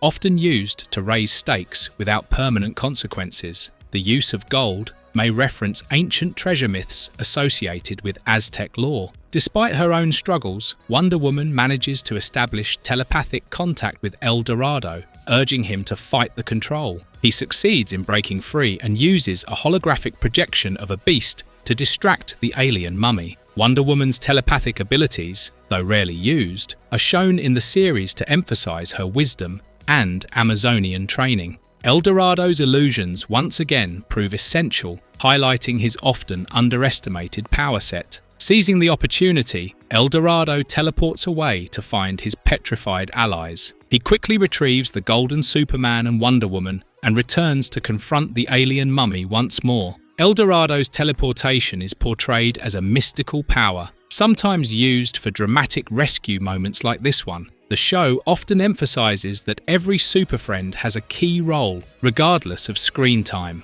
In the final showdown, Superman uses his X-ray vision to destroy the alien mummy's energy source, breaking the spell and returning everyone to normal. With the threat neutralized, El Dorado leads the defeated mummy into his spaceship, and Superman sends it back into space. Fool! The fortress radiation shields protect me from the red sun. Episode 3. The Evil from Krypton, Part 1. Superman spots a leak through his telescopic vision while on patrol. He uses his heat vision to seal the leak. However, a satellite turns the sun red, which causes Superman to fall unconscious. He calls the Super Friends for help. Green Lantern rushes to the dam to help him, while Aquaman looks for the source of the red sun. On reaching, Green Lantern seals the dam and carries Superman to safety. When they return to the Hall of Justice, Aquaman informs them that the red sun was a result of a satellite launched from Superman's Fortress of Solitude. A red sun mimics Krypton's star, Rao, stripping Superman of his powers, a vulnerability established in Superman number 141, 1960. Soon, it is revealed that Z-Kree, an escapee from the Phantom Zone, is the mastermind behind the red sun. He wants to take revenge on Superman. The Super Friends rush to the fortress. However, Green Lantern, who was carrying them, is struck down by a yellow ray. They fall into the water, and Aquaman saves them from drowning. Next, they try traveling in Green Lantern's car, but Z-Kree keeps attacking them with warped canister, which, if they are hit with, they will disappear forever. Somehow, they manage to reach the fortress, but Z-Kree has overwrote the code to the entrance. Green Lantern's ring constructs, and Aquaman's strength showcase their problem-solving synergy, a hallmark of Justice League teamwork. Green Lantern then makes a hole in the ice cap, and Aquaman manages to open the other entrance. However, Z-Kree is prepared and attacks Aquaman. Luckily, inside the fortress, there is an aquarium. Aquaman uses his friends to capture Z-Kree, which buys him some time. He then goes over to the controls and destroys the satellite. The red sun filter is then destroyed, and the episode ends with Superman defeating Z-Kree and sending him back to the Phantom Zone. When in the junkyard, fight junk with junk. Episode 3. The Creature from the Dump, Part 2. In this episode, two kids accidentally causes a mysterious chemical reaction occur in the junkyard, which leads to the formation of a junk creature. Junkyards as settings for accidental monster creation are a sci-fi trope, seen in comics like Swamp Thing No. 1, 1972, where hazardous waste spawns unnatural beings. The Hall of Justice gets a call regarding an environmental emergency. The Wonder Twins rush to the Ajax dump. Meanwhile, at the dump, the creature attacks the two kids. The Wonder Twins arrive and Zan turns into an icy straitjacket which immobilizes the creature. This buys them time to save the kids. The creature soon frees itself from Zan. Batman and Robin watched as they monitored the environmental alert too. They then rush to the scene. Batman fights the creature but is thrown into a puddle of oil. He is then infected by that dump creature which turns him into a monster too. The twins rush back to the Hall of Justice to find an antidote while Robin slows Batman down. It is revealed that if the twins do not administer the antidote in time, Batman will never return to normal. Time-sensitive antidotes are a common plot device in superhero narratives, raising stakes, as seen in Spider-Man No. 1, 1963, with antidotes for radiation. Meanwhile, Robin is forced to attack Batman as he was attacking civilians. The Wonder Twins arrive just in time to administer the antidote and Batman returns back to normal. He then easily defeats the junk creature. Attack, Jaina! Quick! Dive out of its path! Episode 3. The Aircraft Terror, Part 3. This episode begins with a meteor striking an aircraft which causes it to come to life. Meteors granting life or powers to inanimate objects is a sci-fi trope, seen in comics like Fantastic Four No. 1, 1961, where cosmic radiation transforms the team. Meanwhile, at the Hall of Justice, the Wonder Twins are cleaning the Batmobile when they get an alert from the airport which is under an attack. They inform Batman and Robin and rush to the scene. They spot the bird monster which kept transforming other aircrafts into living beings. One of them eats the twins, but they manage to escape using their powers. However, the white dragon-like beast captures them and traps them. Batman and Robin watch as the horde of monsters travel to the aircraft carrier in Washington. the twins manage to escape too. They call the Batman and Robin and inform them that the aircraft monster has the power to transform other aircrafts into living beasts. Zan then transforms into an ice jet and rushes to the aircraft carrier. Batman and Robin realize that the aircraft monster is recruiting and trying to inform its own air force. Villains creating armies, like this living air force, mirror plots like Brainiac's robotic legions in Superman comics. They arrive to the scene but are chased by the other monsters. The Wonder Twins arrive too and distract these monsters. Batman and Robin then try to trap the ringleader, but they fail. Their jet gets turned into a beast too, and they have to escape. The ringleader captures Robin and shoots out the transforming ray at Batman, who uses a metal shield to protect himself. This results in the ray getting reflected back at the ringleader, which turns back to a normal aircraft. All the other planes return back to normal. You overestimate your powers. Episode 4, The Lava Men, Part 1. In Ocean City, Aquaman spots a killer whale tangled in seaweed in the Ocean City River. Using his strength, he quickly frees the creature and tells it to swim back to sea. Just then, he notices something strange. The river's temperature begins rising rapidly. Alarmed, Aquaman swims to the surface and sees flames pouring over the Ocean City waterfall. The phrase, "Shades of Neptune," is one of Aquaman's signature exclamations used in various Super Friends episodes to show alarm or surprise. Realizing the seriousness of the situation, Aquaman contacts the Super Friends using his JLA communicator. Wonder Woman answers the call and rushes toward the scene in her invisible jet, notifying Superman along the way. Meanwhile, a nearby boat is drifting dangerously close to the burning waterfall. Aquaman calls upon the same whale he rescued to help push the boat to safety. Aquaman's marine telepathy is one of his most iconic powers, allowing him to communicate with sea life, often playing a crucial role in his underwater rescues. After saving the boat, Aquaman joins up with Wonder Woman, and the two witness the flames spreading toward the ocean. Fearing the sea itself may catch fire, they prepare for action. Superman soon arrives and quickly constructs a dam using concrete from a nearby highway. He then uses his super breath to extinguish the flames. His super breath and heat vision are among his most versatile powers, often used for both combat and large-scale rescue efforts. The three heroes regroup and try to understand how water could suddenly burst into flames. Their answer comes swiftly. A volcano erupts, unleashing a race of lava men. Their leader, Solderath, introduces himself as the king of the lava men and declares that his people will claim the surface world by incinerating it to resemble their molten home underground. Lava men, or magma-based villains, are common in superhero cartoons, often representing nature's fury or inner Earth civilizations, drawing inspiration from Jules Verne's Journey to the Center of the Earth. As Superman prepares to take on Solderath, the volcano erupts again, launching a massive fireball into the sky. Fearing it could ignite the skies, Superman chases after it. Meanwhile, Aquaman and Wonder Woman fight the lava men on the ground. The lava men then open a fissure in the ocean floor, creating a powerful whirlpool that threatens to drag everything into it. Whirlpools and undersea chasms are frequent elements in Aquaman stories, often used to showcase the threats lurking beneath the ocean's surface. Aquaman dives in, determined to stop the hole, despite Solderath's taunts. Wonder Woman stands her ground, declaring their determination to defeat him. Meanwhile, high above the North Pole, Superman finally overtakes the fireball and shatters it with a mighty punch. But its heat has already melted the polar ice cap, sending a massive tidal wave surging south. Melting polar ice caps, causing flooding, reflects real-world environmental concerns and adds a layer of ecological urgency to the plot. Superman acts quickly, pushing the wave backward and using his super chill breath to freeze it back into solid ice. He then races back to Ocean City, where Aquaman is still battling the whirlpool.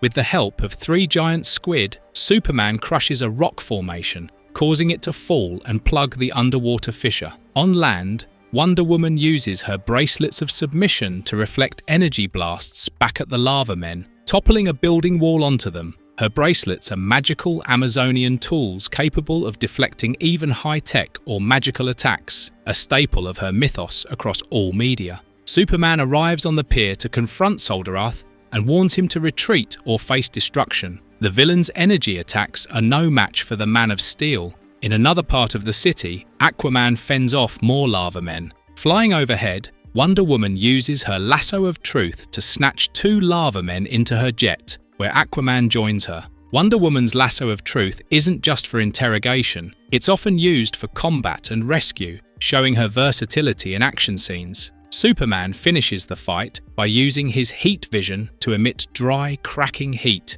weakening Soldorath's molten body. With the battle won, the Super Friends return the lava men to the Earth's core. Finally, Superman seals the volcano shut with his heat vision, ensuring the safety of Ocean City once again. So, Superman, put me down. You'll never defeat me, Bizarro. Episode 4, Bizarro World, Part 2. Superman and Black Vulcan are tricked by Bizarro into traveling to Bizarro World, a bizarre planet where everything operates in reverse logic. Bizarro World, also known as H-Tray, introduced in Action Comics number 263, 1960, is a cube-shaped planet where logic and behavior are opposites of Earth's, home to imperfect Superman clones. Once there, Black Vulcan is trapped in a maze of mirrors designed to confuse and immobilize him. Meanwhile, Superman is exposed to red kryptonite, which weakens him and transforms his body into a frail, skinny form. Red kryptonite often causes unpredictable effects on Superman, unlike green kryptonite's typical weakening power. Bizarro gloats, being immune, until Superman cleverly uses the rays passing through Bizarro's blue suit to turn the energy into blue kryptonite. Blue kryptonite, though harmless to Superman, is toxic to Bizarro clones. This weakens Bizarro and reverses the effects on Superman. At the same time, Black Vulcan breaks free by shattering the mirrors with his electricity. Black Vulcan's ability to generate and control lightning often makes him the team's wildcard in tech-based traps. The heroes then send the weakened Bizarro to Bizarro Jail. The 2 heroes then leave Bizarro World and return to Earth. Even if you are just steel shells, you must practice. Episode 4, The Warlord's Amulet, Part 3. In this episode, Mount Fuji is shaken violently due to an earthquake. Mount Fuji, Japan's iconic stratovolcano, is seismically active due to its location on the Pacific Ring of Fire, making it a plausible setting for disaster-driven superhero stories. The village nearby is affected by destruction. At the Hall of Justice, the Super Friends get a call regarding the destruction. Samurai's homeland, the village of Gorobi, is affected by the earthquake. Samurai rushes to the scene and prevents the avalanche. He realizes that it is not an ordinary earthquake. An ancient warlord and his warriors are trying to escape to the future through the Time Gateway before they can be captured for their crimes in the 13th century. The warlord then seals off the gateway with his amulet. He wants to conquer new territory, starting with the samurai's village. Samurai appear and they have a short brawl. The fugitive warlord reveals that every fallen demon warrior comes back stronger than before. Regenerating or strengthening enemies echo villains like Doomsday in Superman number 75, 1992, posing escalating threats to heroes. The warlord goes around the village causing chaos. With his amulet, he causes Mount Fuji to erupt. He does so to keep Samurai occupied so he can steal the village's treasures. Hence, Samurai calls Batman and Robin for help. They manage to block off the lava from consuming the village. They then arrive to help Samurai with the demon warriors. However, they are all captured by the warriors. Samurai then uses his power to free himself and Batman and Robin to free themselves. Batman then manages to take off the warlord's helmet and Samurai destroys it. This causes the demon warriors to fall apart. Destroying a villain's power source, like a helmet, is a classic resolution, similar to dismantling Green Lantern's ring-based threats in Green Lantern comics. Samurai then snatches the amulet off him and sends him back to the 13th century. The amulet then disappears. In the end, the people thank the Super Friends for saving their village. Be too sure. Let's take a look underneath all that armor.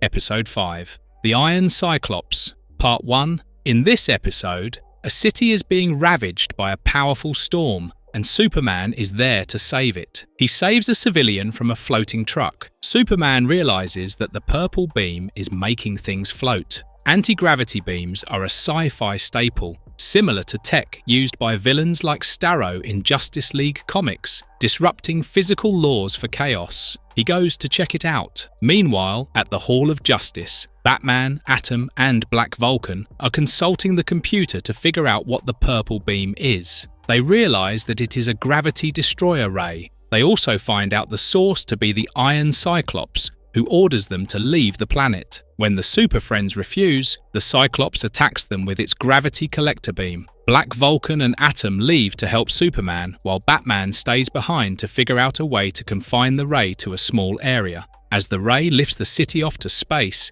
the Super Friends use their powers to keep the city together. They then realize that something is keeping the rays together, and it is Batman. As the rest leave to stop the Cyclops, Batman keeps the beam focused on the Justice League magnetoscope. Following the beam, they reach Xeron, a planet with no gravity. Zero-gravity planets like Xeron are sci-fi settings, akin to the Phantom Zone in Superman comics, challenging heroes' mobility. They are then attacked by the Electron Militia and are hurled into the beam, which pulls them into the planet. The beam contains red kryptonite energy, which not only weakens Superman, but also the other heroes. Atom then restores his energy and collects enough energy so he can restore others as well. First, they shut down the gravity ray. While they look for the Iron Cyclops, Batman calls to inform them that the Hall of Justice is about to be ripped out. Threats to the Hall of Justice raise stakes, a plot device in Super Friends to push heroes to their limits,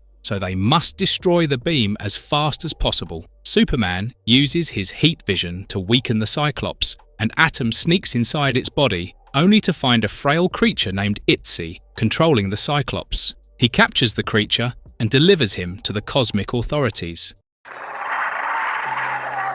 Great, Hera! The monster has come out of the painting. Episode 5, Palette's Peril, Part 2. A strange event takes place in a small gallery in Metropolis. Metropolis, introduced in Action Comics No. 1, 1938, is Superman's bustling city, often a backdrop for bizarre crimes, as seen in Superman, the animated series, 1996. A monster from a painting comes to life and steals a golden statue from the museum. The museum guard calls the Super Friends for help. Wonder Woman rushes to check it out. The monster from the painting delivers the statue to the painter John Pallet, who painted its painting. John Pallet then uses a device which brings to life his other painting. John Pallet, likely a unique villain, fits the archetype of mad artists like the Mad Mod in Teen Titans, using art as a weapon. Soon another robbery takes place and El Dorado rushes in. He confronts the monster and it falls into the water. He then uses telepathy to inform Wonder Woman about the case. They then agree to meet back at the Hall of Justice. Meanwhile, John Pallet destroys the other creature from his painting for failing its mission and alerting the Super Friends. So he aims to destroy the Super Friends. Back at the Hall of Justice, John Pallet delivers a painting of a monster. El Dorado then leaves to guard the museum, and it is housing a rare artifact. He activates a machine, and the monster of the painting in the Hall of Justice comes to life. It attacks Wonder Woman, but she defeats it easily. She then rushes to warn El Dorado. At the Metro Museum, El Dorado is attacked by another monster. Wonder Woman appears and captures the monster. El Dorado then creates a 3D image of the monster which leads them to Pallet. El Dorado's illusion powers, unique to Super Friends, allow creative tracking, akin to Green Lantern's constructs in Green Lantern No. 1, 1960. After a short brawl with his painted monsters, Pallet is captured. This shrink ray will trim you down to size. Episode 5, Colossus, Part 3, Colossus, a massive and destructive cosmic barbarian far larger than Earth, sets his sights on the Earth's solar system. He is one of the few villains in Super Friends history portrayed as larger than the planet itself, making his threat feel truly cosmic in scale. To stop him, Apache Chief uses a shrink ray that reduces the giant to human size, causing him to crash down to Earth. Even at this size, Colossus remains incredibly powerful and begins a rampage. He goes around the city destroying things, while Superman and Apache Chief try to fix them. Next, he targets the Hall of Justice. He tries to attack Superman with the disintegrator ray, but fails. This marks one of the rare times a villain uses a high-tech weapon specifically designed to eliminate Superman, though Superman's invulnerability saves him once again. In response, Superman and Apache Chief team up to launch him back into space. Apache Chief grows in size and spins him on his finger while Superman blows him away to space. Now to return this runaway rocket to the Space Center and find out what's going on. Episode 6. The Stowaways from Space, Part 1. In this episode, the Wonder Twins watch the landing of an unmanned space station. However, two aliens emerge from the space station and aim to take over planet Earth. The aliens arriving via a space station is a clever twist on the usual invade from the sky trope, blending human technology with alien infiltration. They attack them with a sleep ray. The Wonder Twins somehow manage to use their powers to stop the aliens from attacking Washington, D.C. However, they are too late as the aliens have launched a rocket on the Capitol. The aliens then use the sleep ray on the twins and they fall asleep. Meanwhile, Superman is alerted about the rocket and manages to stop it. The aliens watch as their plan fails. They decide to attack the city themselves. The aliens switch from covert to direct assault, highlights their desperation, and gives the episode a rising sense of urgency.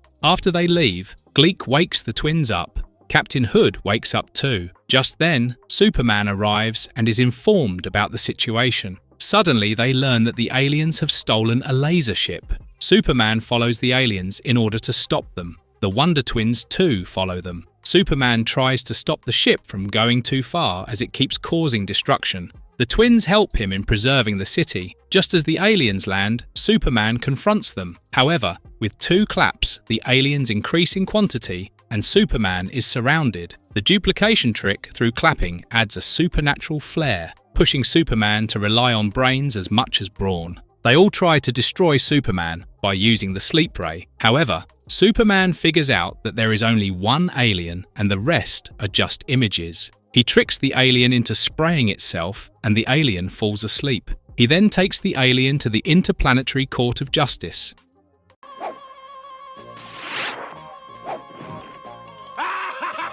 Episode 6. The Scaragosta Sea, Part 2. Two scientists find themselves caught in a mysterious whirlpool and quickly call the Justice League for assistance. The Justice League's hotline being used by civilians in distress is a common plot device in Super Friends, showcasing the team's accessibility to the public. The whirlpool pulls them down into a strange, hidden undersea harbour located deep beneath the ocean floor. There, they encounter the ghost of a pirate named Keelhaul Kelly, who seizes their mini-submarine in an attempt to break free from his ghostly realm and return to the surface to continue his life of piracy in the modern world. Responding to the call, Aquaman, Batman and Robin arrive to rescue the scientists and stop the ghostly threat. This trio of heroes often appears together in aquatic-themed episodes, combining Aquaman's underwater skills with Batman and Robin's gadget-based ingenuity. Aquaman dives down the whirlpool with the help of his stingray friend. He approaches the pirate and soon realizes that he is a ghost. Aquaman is then captured by the ghost. Batman and Robin arrive, yet they are powerless against the ghosts. Robin and Batman are captured too. Aquaman frees himself with the help of his sea friends. They all manage to free themselves soon. Robin and Batman attack the Kelly, while Aquaman takes the scientists to safety. Instead of defeating Kelly, Batman destroys the sub, preventing them surfacing in today's world. Batman's strategic destruction of the submarine is a clever resolution, avoiding violence against a ghost, and instead cutting off Kelly's only escape to the modern world. In the end, the scientists thank them. Just like this, Wonder Woman.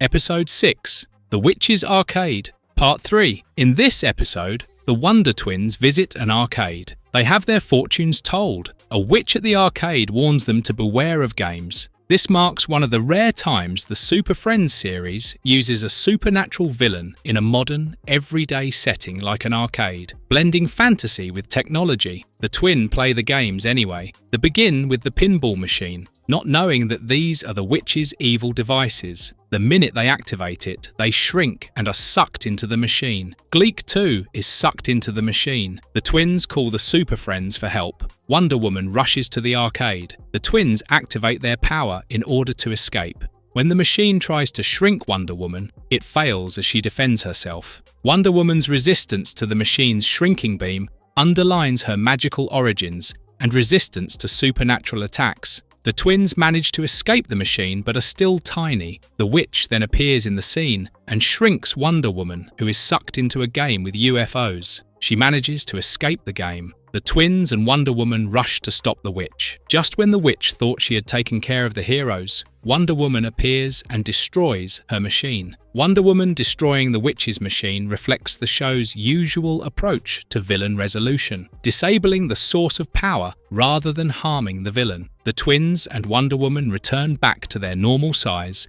and the witch is captured and taken to the authorities. Season 7. Episode 1. Mixier's Spitlick's Revenge. Part 1. Inside the Hall of Justice, a mysterious doorway suddenly materializes, catching the attention of Superman and Batman. Curious and cautious, they investigate, questioning its strange origin, until a mischievous, high-pitched voice rings out. Instantly, Superman identifies the culprit, Mr. Mixier's Spitlick, the impish trickster from the 5th dimension. Before they can act, the doorway swings open and begins pulling everything inside, including the two heroes. Mr. Mixier's Spitlick is one of Superman's most iconic foes, known for creating chaos using reality warping powers. He comes from the 5th dimension, where logic and physics don't apply. They find themselves trapped in Mixier's Spitlick's bizarre world, a realm where nonsense reigns. The imp quickly strips Superman of his cape and Batman of his utility belt, leaving them powerless. Removing their signature tools highlights how both heroes rely on more than just strength. Identity and intellect are central to their roles. The heroes have to say his name backwards. However, this only applies in their world and not his. The heroes are sentenced to absurd punishments. Superman must live in a vegetable garden where green beans emit kryptonite-like radiation, and Batman is doomed to hang upside down indefinitely. Eventually, Superman outsmarts Mixier's Spitlick into saying his name. Since this is the world of opposites, this tactic works. He frees Batman, and together they return to Earth, knowing full well will surely return. Damn! It's the Wonder Twins. We don't have to listen to you.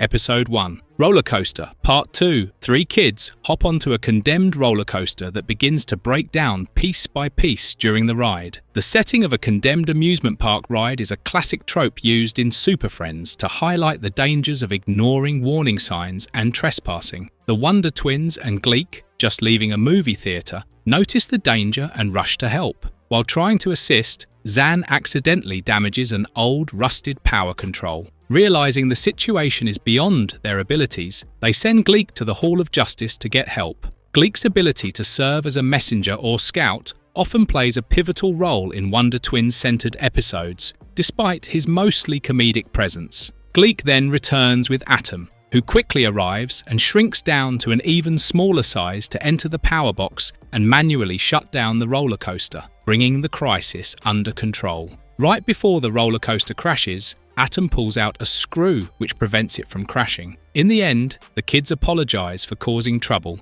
and thanks the heroes. Trespass on land of Onwananshione.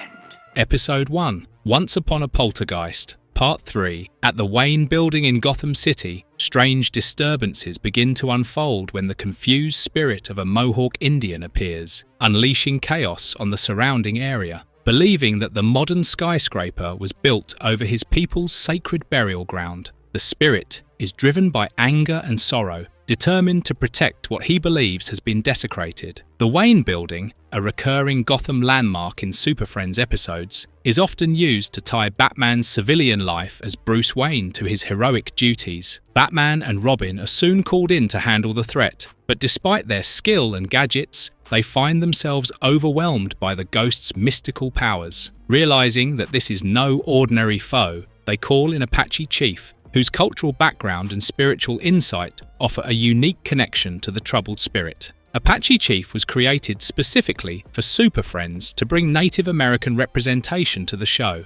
His powers and character often revolve around themes of heritage and spiritual wisdom. Even with all three heroes working together, they are unable to calm or stop the spirit through force. Understanding that brute strength won't resolve the issue, Apache Chief decides to investigate the true history of the land. He eventually discovers that the actual burial site is not beneath the Wayne building, but located nearby, long forgotten and undisturbed. This episode is one of the few that tackles themes of cultural misunderstanding and historical displacement, aiming to educate young viewers about respecting indigenous history. Once Apache Chief informs the spirit of the truth, the ghost immediately halts his destruction. Realizing his error, the spirit expresses regret and offers a heartfelt apology before peacefully fading away, his soul finally at rest.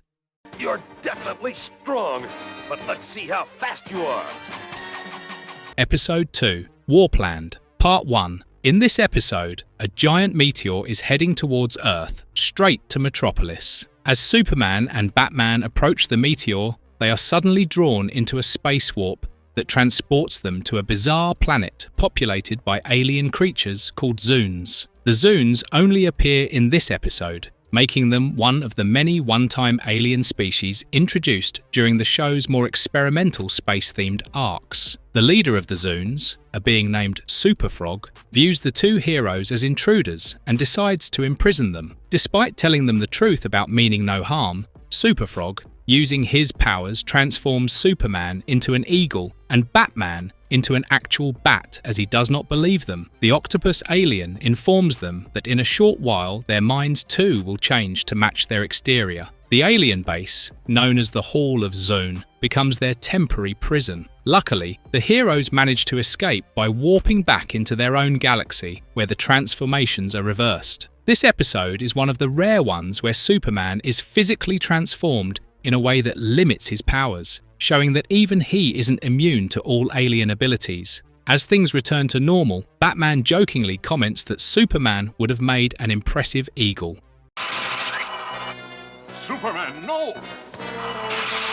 Episode 2. Two Gleaks are deadlier than one, Part 1. In this episode, Wonder Woman and Green Lantern suspect that the Legion of Doom will try something sinister since all the Justice League members are scheduled to gather at the Hall of Justice the next day. The Legion of Doom, introduced in the Challenge of the Super Friends, 1978, is a coalition of DC villains led by Lex Luthor, often plotting against the Super Friends. To stay cautious, Jaina and Zan are assigned nighttime security duties. Later that evening, as the Wonder Twins sleep, Giganta sets a clever trap by luring Gleak with bananas and kidnaps him. She then takes him to Gorilla Grodd's hideout on the outskirts of Metropolis. Giganta, introduced in Wonder Woman No. 9, 1944, is a size-changing villainess, frequently clashing with Wonder Woman, while her banana trap plays on Gleak's monkey instincts. Anticipating trouble, the League prepares for possible sabotage. Soon after, a mechanical version of Gleak appears and traps the twins. Then it goes to the Hall of Justice, equipped with deadly laser eyes, attempting to eliminate the heroes and assist Grodd and Giganta in their plan to seize the hall. Everyone, except the twins, are hit by the laser and disappear. Right then, Gorilla Grodd and Giganta appear and aim to turn the Hall of Justice into a headquarter for evil. However, the Super Friends turn the tables by revealing they had used android doubles of themselves, having predicted that such a large gathering would likely attract villainous interference. Android doubles as decoys reflect the League's tactical foresight, a strategy used in Batman comics where Batman employs mannequins or robots to outsmart foes like the Joker. They defeat Grodd and Giganta, while the twins destroy the mechanical Gleak. The episode ends with the real Gleak returning. See who's strongest now.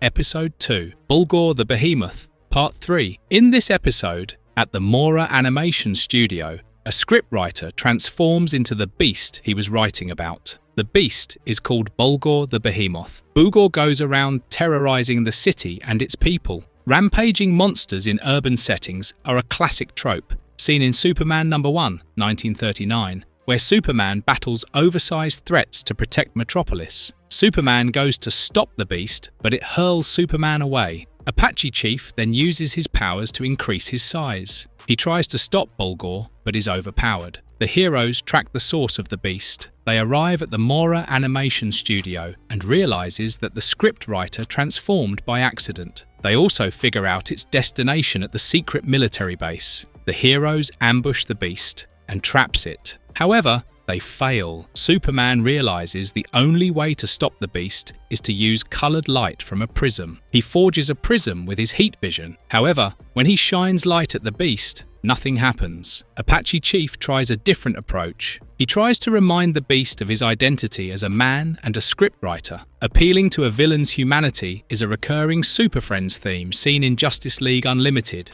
2004, where empathy resolves conflicts. This works, and the beast turns back to the man he was before. In the end, he thanks the heroes. Episode 3. The Krypton Syndrome. Part 1. While assisting the alien race known as the Arslycans in disposing of kryptonite into a black hole, Superman flies in his supermobile, while Wonder Woman joins the mission in her invisible jet. The task is risky due to the immense gravitational force of the black hole. As Superman feared, the supermobile is eventually sucked into its depths. On the other side, Superman emerges in an unfamiliar star system, the Rao system, where Krypton and its red sun still exist. The supermobile was introduced in the comics to allow Superman to operate without his powers, especially under a red sun or in space, where Kryptonian abilities are nullified. Realizing he's traveled back in time to before Krypton's destruction, Superman lands on the planet and is welcomed in Argo City by Zor-El and Allura. They are the parents of Supergirl, Kara Zor-El, making them part of Superman's extended Kryptonian family. Their city, Argo, famously survived Krypton's explosion in some storylines. When told the date is 5752.8, Superman realizes there's only an hour before Krypton explodes. He rushes to Kryptonopolis to warn others. Meanwhile, Jor-El pleads with the Kryptonian High Council about the impending supernova, but they dismiss him until Superman bursts in to support Jor-El's claims. Still, the Council refuses to believe them. Jor-El senses a connection with the mysterious visitor, but Superman only cryptically says he's from another time. As Jor-El prepares to launch baby Kal-El to Earth, Superman races into the red sun, Rao, and deploys antimatter to halt the supernova. Rao, Krypton's red sun, is central to Superman lore. It robs him of his powers and symbolizes his lost heritage. Its name is also used as a deity in the Kryptonian religion. The star contracts, stabilizing the system and preventing Krypton's destruction. Jor-El and Lara rejoice. Krypton is saved. Superman says his farewells and re-enters the black hole's time warp to return home. However, when Superman returns to Earth, he finds a ruined metropolis and a nearly destroyed Hall of Justice. Inside the wreckage, he finds a frightened Robin, who mistakes him for a threat. Robin explains that the Legion of Doom conquered Earth and exterminated the Super Friends. Rao, Krypton's red sun, is central to Superman lore. It robs him of his powers and symbolizes his lost heritage. The Legion of Doom, led by Lex Luthor, is the ultimate enemy collective in Super Friends, first appearing in Challenge of the Super Friends, 1978. Without Superman to stop them, there was no one powerful enough to resist. Robin, terrified and confused, can't understand who this stranger claiming to be Superman really is. Superman realizes the horrifying truth. By saving Krypton, he erased his own origin. Kal-El never came to Earth, and the timeline veered into a dystopia. To restore history, Superman re-enters the black hole, returns to Krypton, and removes the antimatter, allowing the supernova to proceed. He watches as baby Kal-El is launched into space, then races back to his supermobile and escapes the dying planet. This echoes classic Superman tales, where he faces moral dilemmas, saving Krypton versus preserving Earth's future. The idea that Krypton must die for Earth's hope is a cornerstone of Superman's mythology. Emerging from the time warp once more, Superman finds everything back to normal. Wonder Woman and the Arslycans greet him. Relieved, though only moments passed for them, Superman has experienced what felt like a lifetime. With the timeline restored, the supermobile and invisible jet return to Earth, leaving behind a story of sacrifice, destiny, and the importance of letting history run its course. Episode 3. The Invasion of the Space Dolls, Part 2. In this episode, a spaceship containing space dolls arrives on Earth to infiltrate the Gotham Toy Company. Gotham City, introduced in Detective Comics number 27, 1939, is Batman's crime-ridden home, often a hub for bizarre schemes as seen in Batman the Animated Series, 1992. They attack the workers and replace themselves with the dolls in the boxes. They are then shipped all over the world. Meanwhile, at the Hall of Justice, the heroes are celebrating Gleaks' birthday. He gets a space doll as a present. On opening the box, the doll attacks the heroes. The doll easily overwhelms the heroes and then informs its leader that it has secured the Hall of Justice. The dolls all over the world then start taking over the minds of the government and military officials. The Hall of Justice has become their headquarters. However, they need batteries to function. The Wonder Twins realize this and reach the Metropolis Battery Company before the dolls.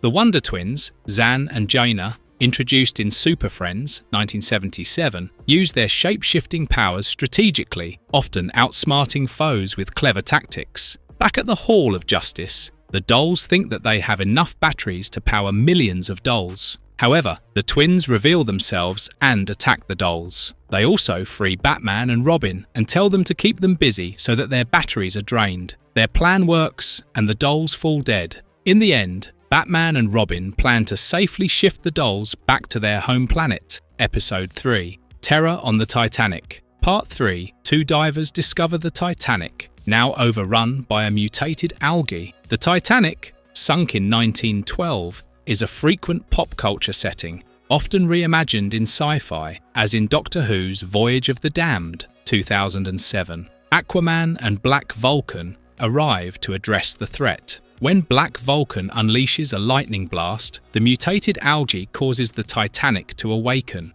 rampaging and demolishing everything in its way. It resurfaces and attacks the ship of the divers. The heroes then save the divers who are possessed by the algae. Next, the Titanic appears at a coast and starts destroying everything. Coastal destruction by massive entities mirrors kaiju films like Godzilla, 1954, a staple influence on Super Friends disaster plots. Black Vulcan appears and informs Aquaman. Aquaman advises him to take the ship 45 degrees northeast. Black Vulcan does so, and the Titanic crashes with an iceberg. This causes it to sink again. Episode 4. Revenge of Doom. Part 1. Batman and Robin thwart a group of builders attempting to rebuild the ruined Hall of Doom as a museum. Suspecting foul play, Batman uncovers their true identities as Lex Luthor, Solomon Grundy, Sinestro, and other Legion of Doom members. Lex Luthor debuted in Action Comics number 23, 1940. Solomon Grundy from All American Comics number 61, 1944, and Sinestro from Green Lantern number 7, 1961, form a core of the Legion, showcasing DC's iconic rogues. The villains swiftly capture the dynamic duo. With the Hall of Doom restored, the Legion resumes their schemes for crime and global conquest. They launch an assault on Metropolis, where Superman and Wonder Woman intervene, but are encased in crystal by Luthor's crystallization ray. Believing the Super Friends defeated, the Legion seizes the Hall of Justice to issue their demands. Meanwhile, Superman uses his X-ray vision to regain mobility, and he and Wonder Woman set out to confront the Legion. Batman and Robin work to reverse the polarity of Luthor's ray to restore their allies, aiming to halt the Legion's plan to plunder Fort Knox. Batman manages to build a ray which eventually reverses the effects on Wonder Woman and Superman. Batman's technical prowess, crafting devices under pressure, is a hallmark, seen in Detective Comics where he builds gadgets like the Bat Computer. The Super Friends easily defeat the Legion, and the villains are imprisoned. Episode 4. A Pint of Life, Part 2. In this episode, an ambulance arrives at the Metropolis Medical Center. The ambulance was carrying a boy who needs a surgery. However, the surgery can't be performed as the boy has a rare blood type which can only be taken from his father. His doctor calls the Hall of Justice requesting them to find the boy's father, Dr. Jonas Marks, the anthropologist. The Wonder Twins are informed that he is at an expedition in Amazon. Hence, they call Aquaman to help them find him. The Wonder Twins, Zan and Jaina, introduced in Super Friends 1977, use shape-shifting powers, while Aquaman from More Fun Comics number 73, 1941, excels in aquatic environments. Meanwhile, the Wonder Twins use their powers to get there. As Aquaman looks for Dr. Marks, he is attacked by a python. Luckily, a crocodile attacks the python and Aquaman is freed. He then finds Dr. Marks at the Temple of Sinku and informs his about his son. However, they step on a trap and are surrounded by barbarians. Meanwhile, as the Wonder Twins look for the Doctor, they get a trouble alert from Aquaman. In the temple, the barbarians throw the prisoners into a water filled with piranhas. Aquaman uses his telepathy to command the fish to chew through the door. This helps them escape. Aquaman's telepathy over fish, including piranhas, is a creative use of his powers, frequently depicted in Super Friends aquatic rescues. The Wonder Twins, meanwhile, defeat the barbarians and carry Dr. Marks back to the hospital. In the end, he thanks the heroes. Episode 4, Day of the Dinosaurs, Part 3, The Hall of Justice, with Wonder Woman and Samurai inside, suddenly sinks into the earth and plunges deep underground. After crashing through layers of rock, it finally comes to rest in a mysterious and long-forgotten subterranean world. Subterranean worlds are a recurring DC trope, seen in Journey to the Center of the Earth-inspired stories like The Brave and the Bold, number 66, 1966. As Wonder Woman and Samurai begin exploring this strange underground realm, they are ambushed by prehistoric creatures known as slarums. Just as things turn dangerous, a being named Technos comes to their rescue and invites them to discover the world of his people, the Volti. During their visit, Wonder Woman and Samurai question why the Volti haven't tried to help the slarums. This upsets Technos, who responds by imprisoning them. However, the two heroes manage to break free and make their way back to the Hall of Justice to call for help. There, they once again encounter the slarums. Instead of fighting, the Super Friends and the slarums join forces and confront the Volti in hopes of uniting both underground races. Forming alliances with former enemies is a Super Friends staple, akin to Teen Titans stories where foes become allies. The heroes help in clearing out their indifferences. In the end, the Volti apologies to the slarums and agree that they can live in peace together. Technos then returns the Hall of Justice and Heroes. Don't count your home runs before they're hit. Episode 5, Return of the Phantoms, Part 1. 3 villains from the Phantom Zone, Logar, Hole, and Romlock, are accidentally released by an unsuspecting alien who doesn't know they're dangerous criminals. The Phantom Zone, introduced in Adventure Comics number 283, 1961, is a Kryptonian prison dimension for criminals like Logar, Hole, and Romlock, obscure villains from Superboy 83, 19C. The villains then coerce the alien into taking them back in time, where they plan to interfere with Superboy's life in hopes of preventing him from ever becoming Superman. Back in the future, Superman and Green Lantern discover the villain's scheme through the alien and quickly travel to the past. Their mission is to protect Superman's own childhood and stop the Phantom Zone criminals before they can change the course of history. Back in the past, the villains use kryptonite to weaken Superboy. However, Green Lantern snatches the kryptonite and destroys it. Superman and Green Lantern then work together to defeat the villains. Superboy too helps them. The villains then change their tactics and cut a hole to the center of the planet, creating a volcano in order to destroy their planet. Green Lantern stops the erupting volcano while Superman and Superboy capture the villains. Green Lantern's constructs conceal geological disasters, a frequent use of his powers, while Superman's strength from Action Comics ensures capture. In the end, they are sent back to the prison. Episode 5, Bully for You, Part 2. This episode begins with a kid called Ernie getting bullied. Episodes of Super Friends often included moral lessons, especially aimed at younger viewers. The themes like bullying, teamwork, and self-confidence were commonly addressed in side plots involving ordinary kids. Meanwhile, during a risky mission atop a skyscraper, Batman misplaces his iconic utility belt. The bullied teen stumbles upon the belt and, seeking payback, takes it without understanding its full capabilities. Batman's utility belt is famously packed with high-tech gadgets. While often treated as a plot convenience, its loss or misuse occasionally drives entire episodes like this one, underscoring the importance of responsibility. Unknowingly, Ernie activates a high-frequency device hidden within the belt, triggering powerful tremors and widespread structural damage across the city. The Wonder Twins use their powers to mend the damages done. Batman, on finding his device, advises the kid to believe in himself and use his inner strength instead of external tools for confidence. In the end, the bullies and Ernie become friends. Wrestles with the angry beast. His hand is scratched by the sharp fin.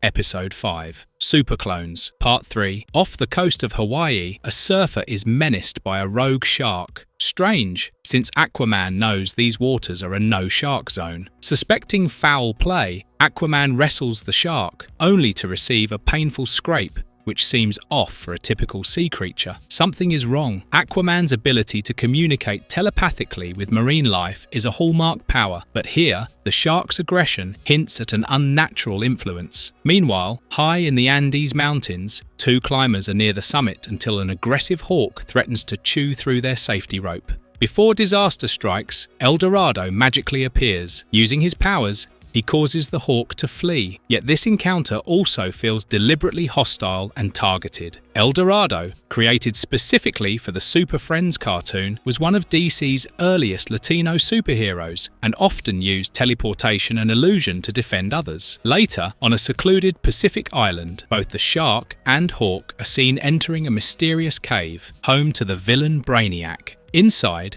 Brainiac uses a machine to extract DNA samples from the skin left behind by Aquaman and El Dorado. With it, he fires a beam that brings their evil clones to life, ready to hunt and destroy the real Super Friends. Underwater in the Pacific, Aquaman encounters his clone. Weakened and in need of air, he tries to defend himself but is overpowered. He summons an octopus to help, only to realize the clone shares his telepathy and uses it to strangle him and haul him back to Brainiac's lair. Aquaman's telepathy works on all sea creatures, but the clone's mimicry of his powers suggests Brainiac's machine copied more than just DNA. It cloned skills and instincts too. At the same time, El Dorado senses something is wrong and sends a magical message to Superman. But before help can arrive, his clone appears, engulfs him in his cape, and teleports them both to Brainiac's cave. Now the villain's plan goes into motion. In a frigid region, the El Dorado clone uses his powers to create a holographic sea serpent,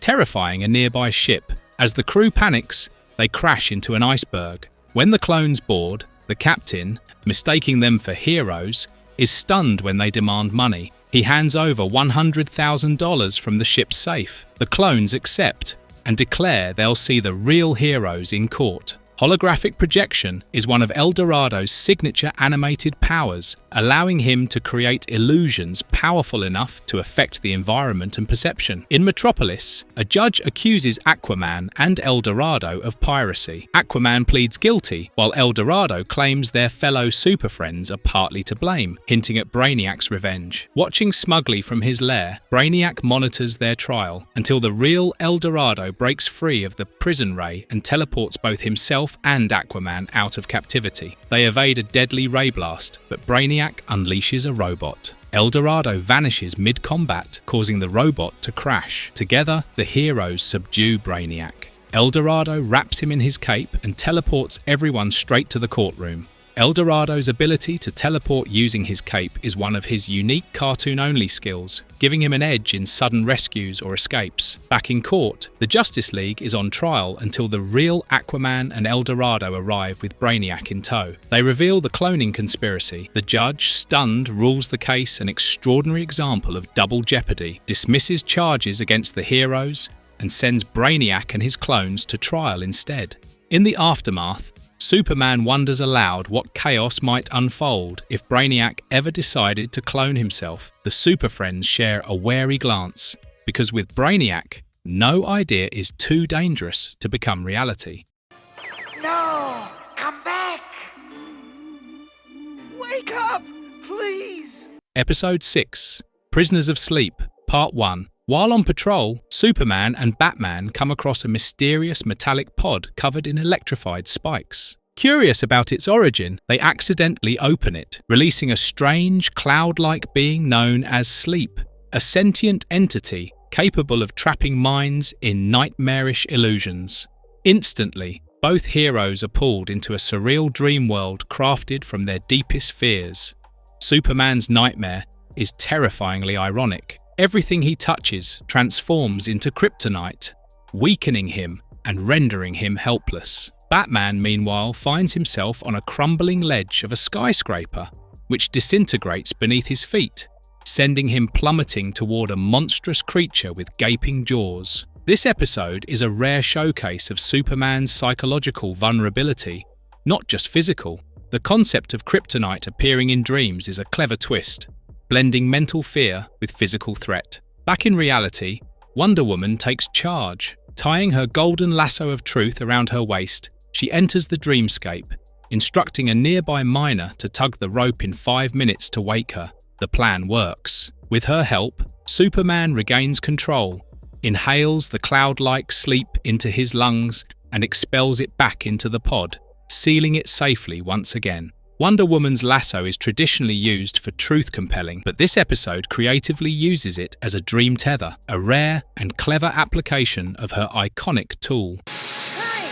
There are only a few seconds left! Shape of a giant jellyfish. Episode 6, An Unexpected Treasure. Part 2.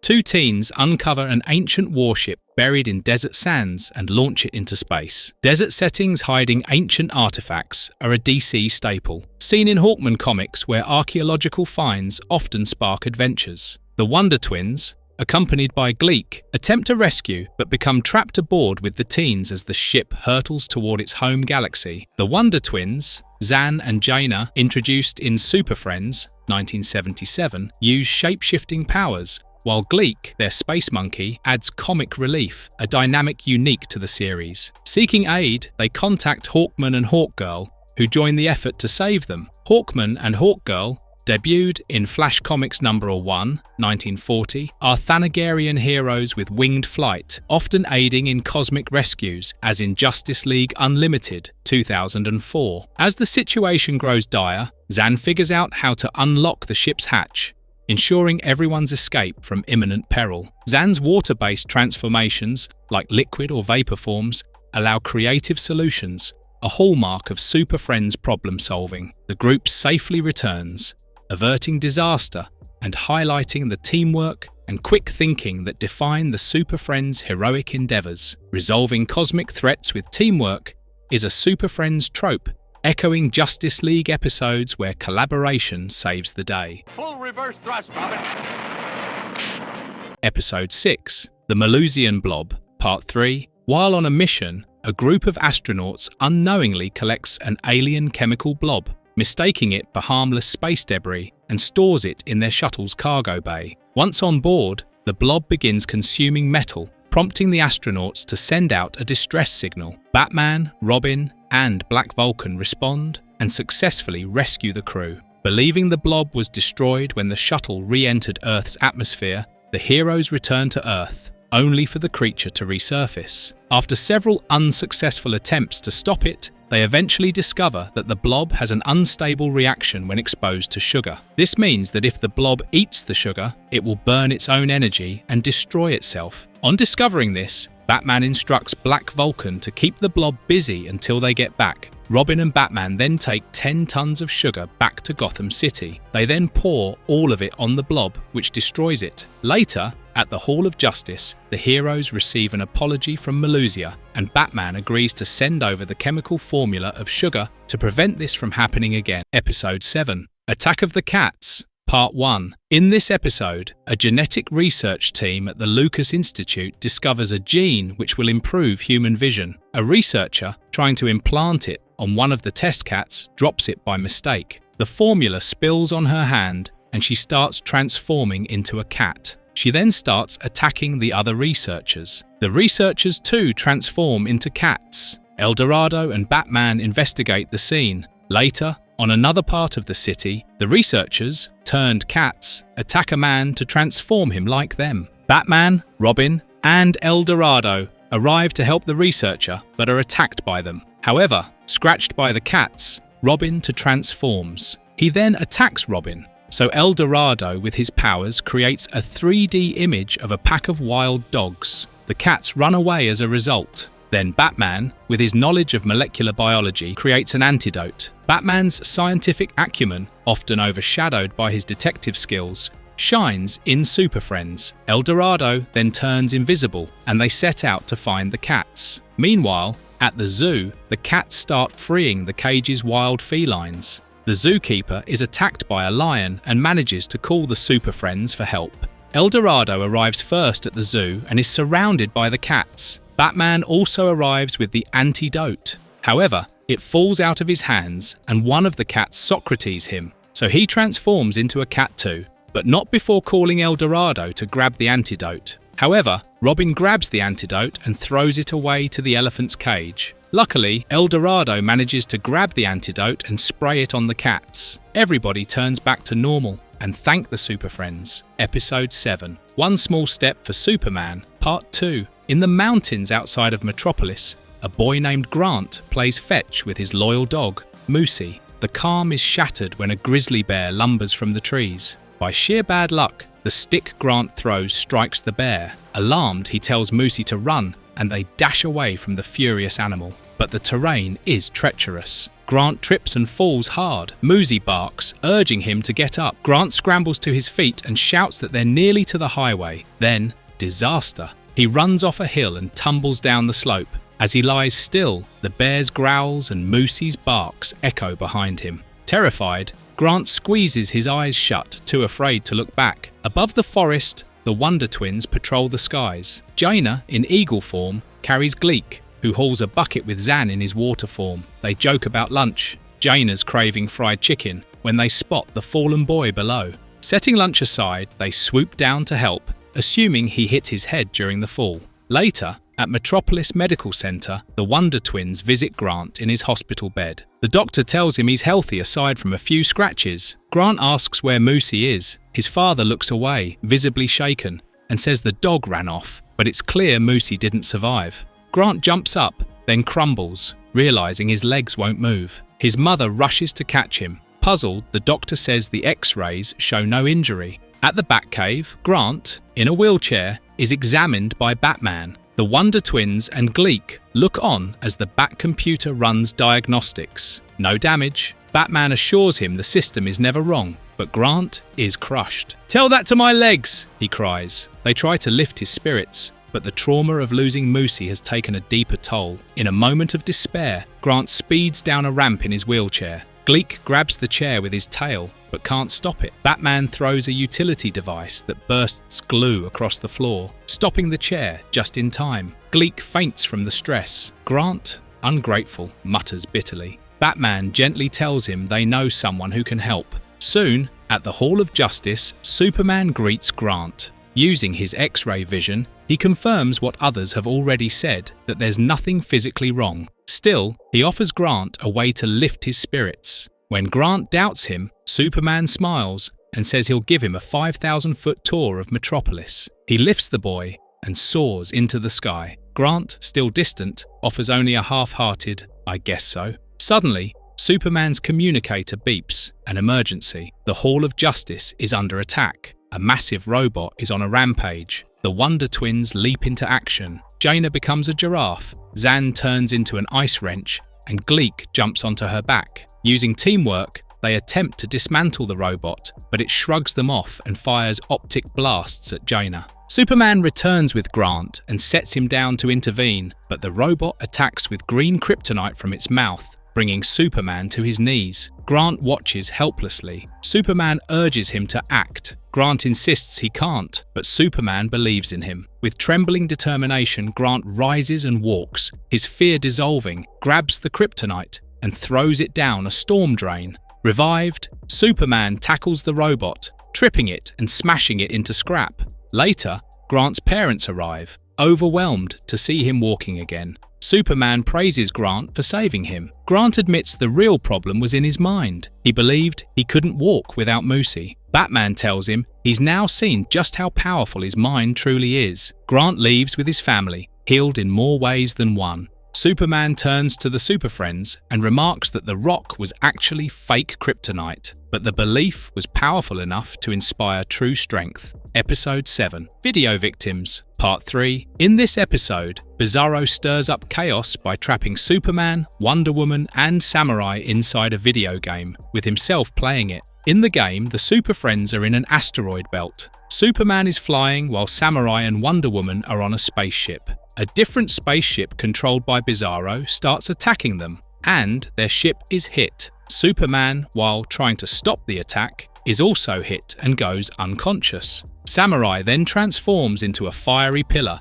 and sets the machine on fire. This buys them time, and they escape to find Superman. Bizarro, realizing he was tricked by Samurai, traps the heroes in a different game. As the heroes navigate the maze, the game takes a dangerous turn. The creature transforms into a glowing green kryptonite monster. Weakened by the kryptonite, Superman is swallowed by it. Soon, Wonder Woman is too swallowed by it. At last, Samurai reaches a dead end, but luckily finds the game controls. He uses his powers to sneak into the microchip and commands the computer into a different game. Bizarro's scheme backfires and falls victim to the very trap he set. In the end, the heroes escape the game while Bizarro is trapped in it.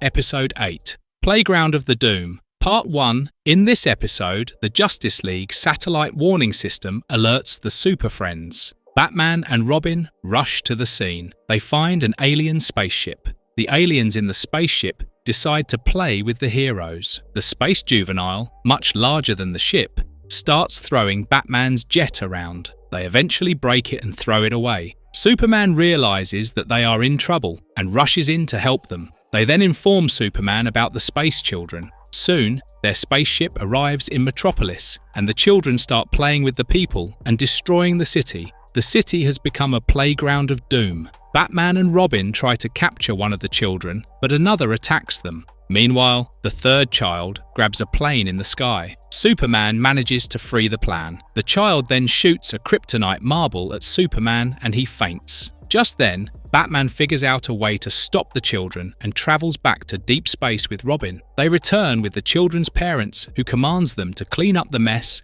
and apologize to the Super Friends. Episode 8. The Recruiter. In the deep space, an alien is looking for strong, powerful creatures. He has captured multiple creatures already and just needs 2 more recruits. In a nearby sector of the galaxy, a huge monster has grabbed a lifeboat. Wonder Woman rescues it and Superman defeats the creature. The alien watches Superman and Wonder Woman do this. It captures Wonder Woman, and in response, Superman attacks the ship.